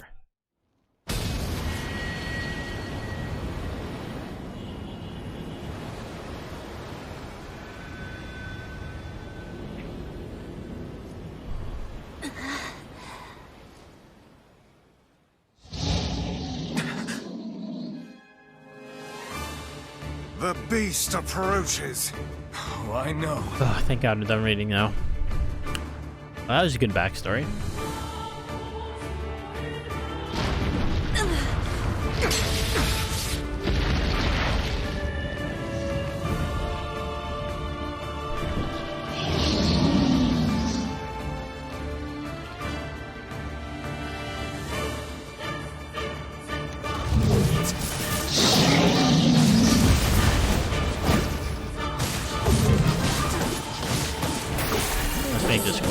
What anger this creature must have. How did it even survive these past 5 years? I'm not gonna let this happen again. It dies today. My sword is lighter. It's not the blade, but the skill of the user. Strike it down.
Kane's dreams encounter. Oh God. Gently, weakly, softly, the shade, sure that its tormentor was dead, turned and stomped off toward the horizons, stomping along the way to bellow one final roar. Couldn't kill it. Shamed beyond imagining, Kaine turned her head to the side, but only succeeding in coughing up a huge gout of blood. It was getting difficult to see, and only after a moment of fierce concentration did she realize that her left eye was gone.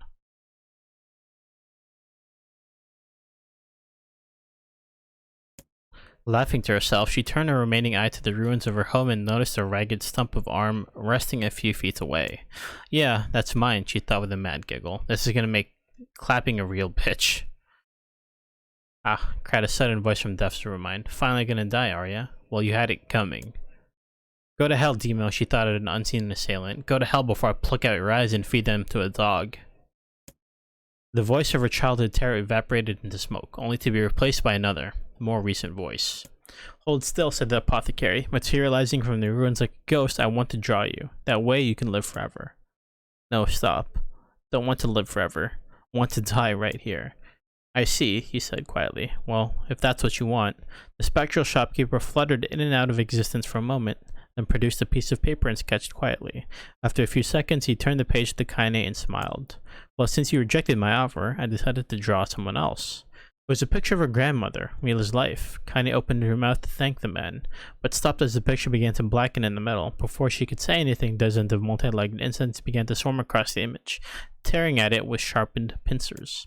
No, don't hurt that picture. Kaine reached out with the remaining arm and waved futilely at the air. To her surprise, the insects fell off the picture and to the ground below, where they vanished into tiny black tendrils of smoke. Relieved, Kaine turned her good eye back to the picture, only to open her mouth in a silent scream. The sketch now showed her grandmother as she truly was, a smashed, unrecognizable lump of nothing. The apothecary smiled and broke into a jolly dance. See that? He cried as if he danced his jig. It's perfect now. She looks just like you. Ha-cha-cha-cha. I look like that? Oh god. Oh god, I'm gonna die. I'm gonna die. Drowning in despair, Kaine led her head back into the mud and smoke of her ruined house, and waited for the end to come. But just before she let everything go, an unfamiliar voice began whispering in her ear. Ain't you got a wish, sunshine? The voice was vulgar and fierce at the same time, as if insanity had somehow found a way to take form. Kaine wanted to scream as the voice crawled under her skin. Her lungs refused to work. You know, a wish? Like a prayer or something? Why don't you get on your knees and start praying to heaven? Please, invisible man in the sky, save me! Save me! Kaine finally resorted to shouting at the voice with her mind. I don't make wishes, they don't come true for me. I'm a curse, a freak. I should be left to die. The other voice boomed in her ears. Oh god, you are the best. Kaine glanced down and saw black shiny substance oozing from her legs. She tried to brush it away, but her remaining arm would no longer respond. The substance slowly crept around her feet, and then began moving up toward the rest of her body. Is this death? Is this what it's like? Or is my mind just losing itself? She could feel the slime oozing upward, feel the hot, searing pain in the left in its wake. Whatever else might be happening, she was still alive, and this was real. Come on, said the voice. Let it go. Kaine tried to ignore the voice and concentrate on the pain, but the newcomer would have none of it. Don't ignore me, sunshine. You ready to give up? Ready to die? So why not let me have it? Have what? Your body. Come on. Give it to me. Give it to me. I want to stand on the ground, feel the rain, taste the wind. The voice paused as if licking its lips. When it resumed, it was filled with mad, unabated joy. And I want to take your hands and use them to choke the goddamn life out of people. I want to tear out their throats and bathe in the blood, just like before. In response, Kaine shifted her head and vomited. The warmth of it crept down her front and mingled with the pain of the encroaching black ooze. Are you a shade? Yeah, maybe. What of it? The slime reached her face, crept up past her nose, and slowly oozed into the socket of her missing eye. Yeesh. The moment it touched her brain, Kaine was struck by the most powerful sensation she'd ever felt in her life. It was ecstasy. She wanted to scream with delight, but all she could manage was a small, whispered moan. Feels good, don't it? Asked the woman voice with a chuckle. Yeah, what can I say? I know how to please the ladies. Now give me that body. Come on. Give me that body and I'll give you the more of this feeling. It's a fair trade.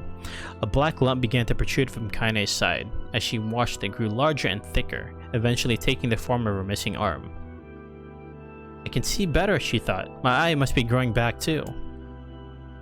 The slime reached up to envelop the rest of her face, but she managed to brush it away.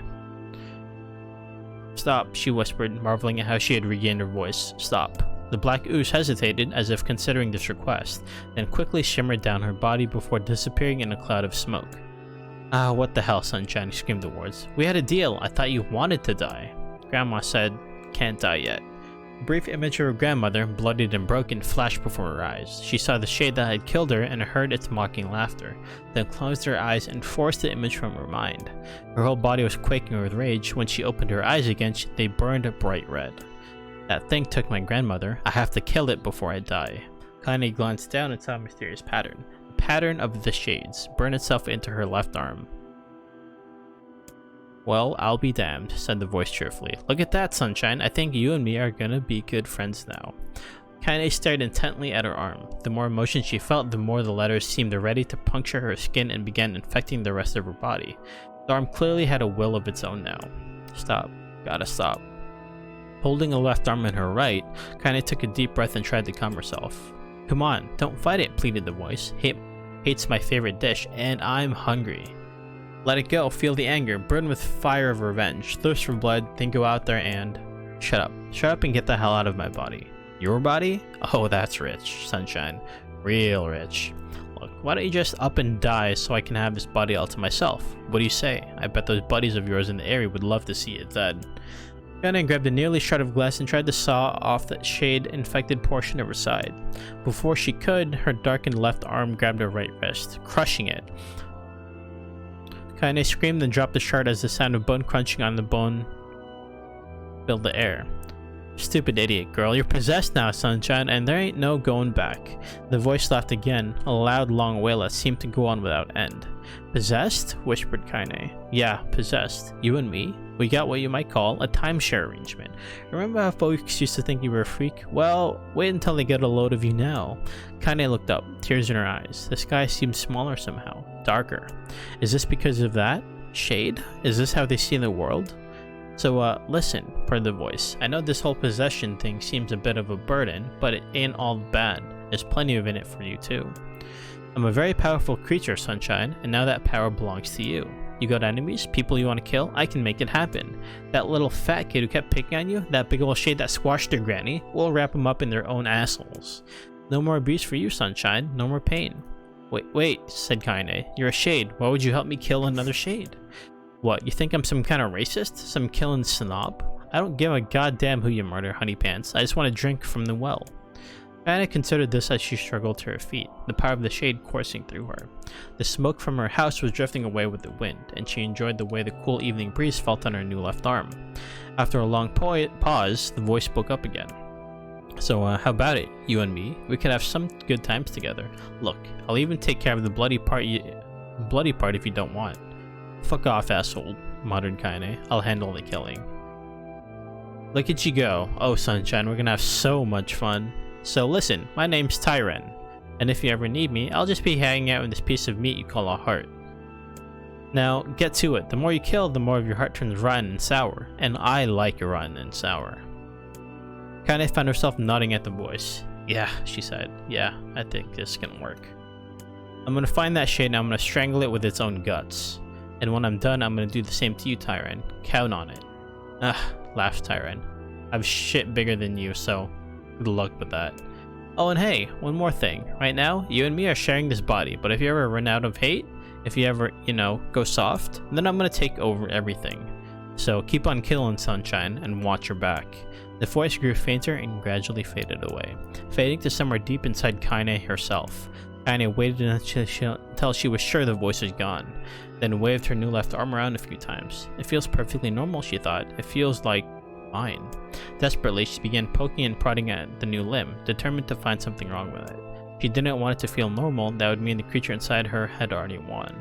I am not a shade, I am Kaine. Repeating this mantra in her mind, she slowly began digging through the rubble of her house, being careful to ignore a certain red stain spotted in the corner. Finally, after what seemed like an eternity of heartbreaking work, she found what she was looking for. It was a wreath of lunar tears. Though it had been through hell and back, the garland's petals were as bright as ever.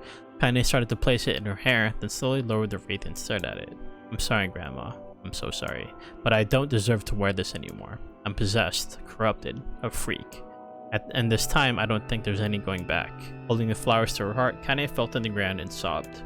As night gradually lightened to dawn and the people of the area arose to their daily lives, she remained in that position, as if tears could somehow wash away the horror that now infected her world. Alive! Stay alive! Stay alive! Grandma. Kaine, you gotta live! You gotta come back to us!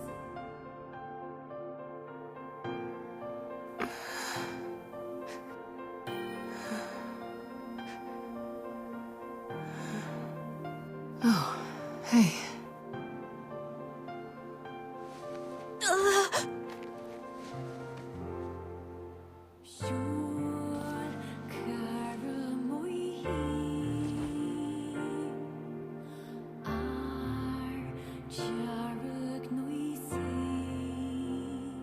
Emil, you were the one calling me, weren't you? You still recognize me? Of course. I knew you right away. Thank you, Kaine. Welcome back, Kaine. Wow, you grew up. So, how long has it been? 5 years.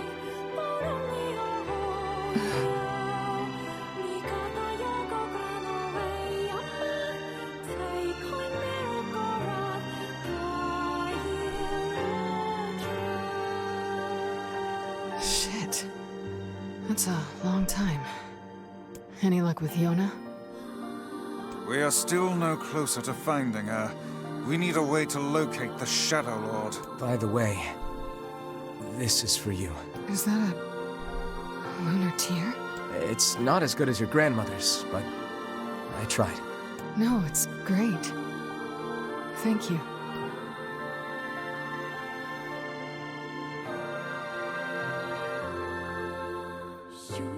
Kaine waking from her long, petrified sleep. Emil's unflagging kindness. Our reunion was a happy one, and we let it wash over us like rain. That is, until Devila and Popola had to go and ruin it all.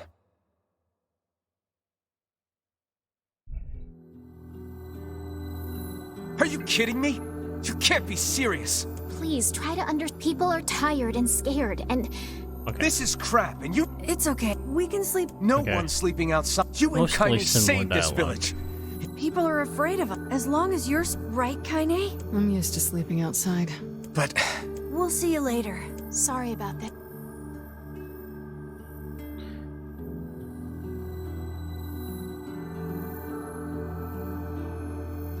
What is the matter? Kaine always sleeps outside.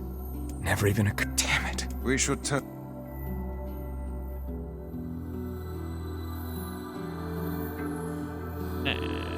I didn't get much sleep that night. For the first time in my life, I hated Devila. For the first time in my life, I doubted Popola. But those feelings are pointless in the end. They said and did what they did for the sake of the village. To protect it from the horror of the Shades.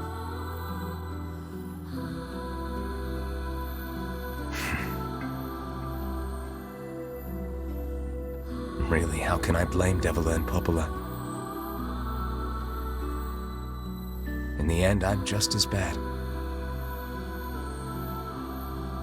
Because I never once stopped to think about Kaine and Emil's situation myself.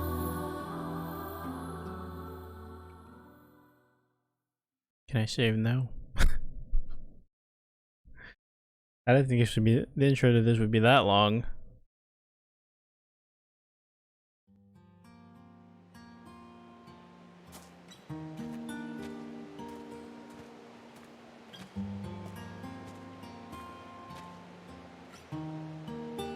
should apologize to Kaine and Emil, but what good would that even do? Wait, is this new? I got a fire going, Kaine. Wait, is that? Campfires? I'm so happy to get to talk to you again, Kaine. This is new. Yeah, me too. I tried everything I could think of to save you, you know. I polished you with a special cloth. I poured warm water over you. Wait, you poured water on me? Yeah, but it didn't really do much except make you all shiny. Hey, Emil. Thanks for saving me. I guess you noticed how I look different now. I'm sorry, Emil. I'm sorry for all of it. Well, I mean, this new form isn't all bad, you know? At least I can look at you when we talk, right? Hey, so why don't you tell me something about yourself? I'm not very interesting. Sorry. Come on, I just want to know you better. Please? Fine. This all happened when I was a kid. Before the whole shade possession thing. My body is different. And when the villagers found out about it, they started treating me like a freak. But one person, my grandmother, accepted me just as I was. No matter how bad things got, she gave me the strength to keep going. She's really special to you, huh? Yeah. Oh, hey! That gives me an idea. Since we cured your petrification, we should start looking for a way to cure your possession and my body. Poggers. I know we can do it if we all work together. Heck, it'll probably be super easy. Let me guess. More warm water? Okay, can we just forget I told you about that?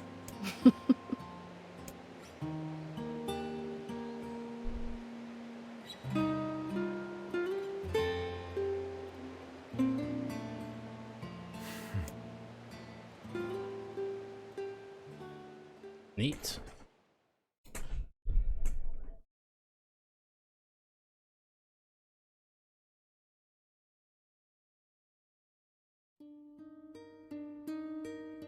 Sleep well? Sure. And yet your red eyes don't be so... I need to go see Dev. Very well. Finally. Freedom. So that was the campfire stories Emil mentioned earlier. I think in the early half of the second part of the game. And then kind of responded like, shut it, Emil, or whatever. What might that... It's Mom's diary. I have not heard... She got the black scrawl and died when I was little. My apologies for bringing it up. It's all right. I can barely remember her face anymore. This is the only thing I have left of her. Reading it helps remind me of when we were still a family. I see. But the final entries get a little... strange. In what way? Well, here, take a look. Oh god.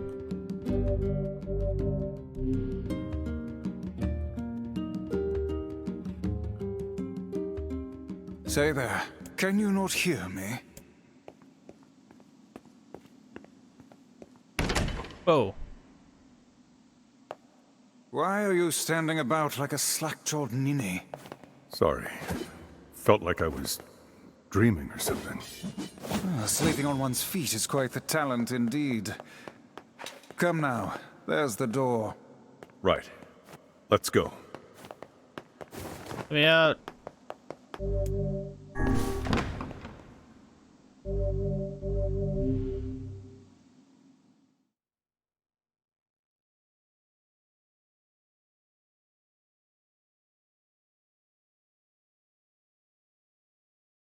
Okay.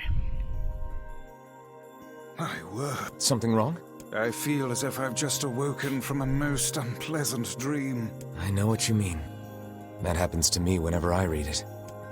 I'll deal with that next time. Let me out. Okay. Save. He's reading that. All of that dialogue took an hour. Okay.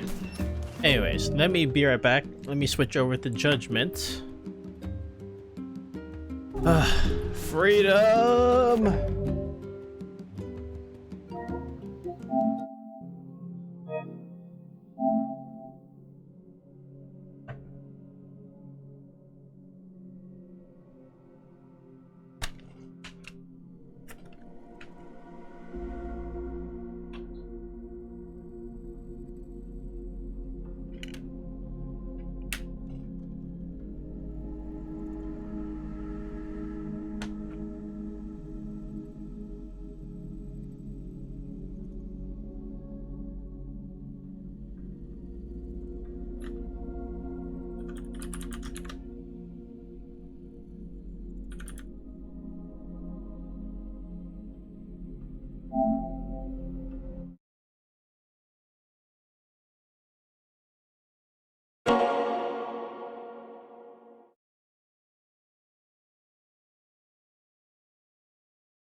chapter was it? Only chapter 4, huh? Okay.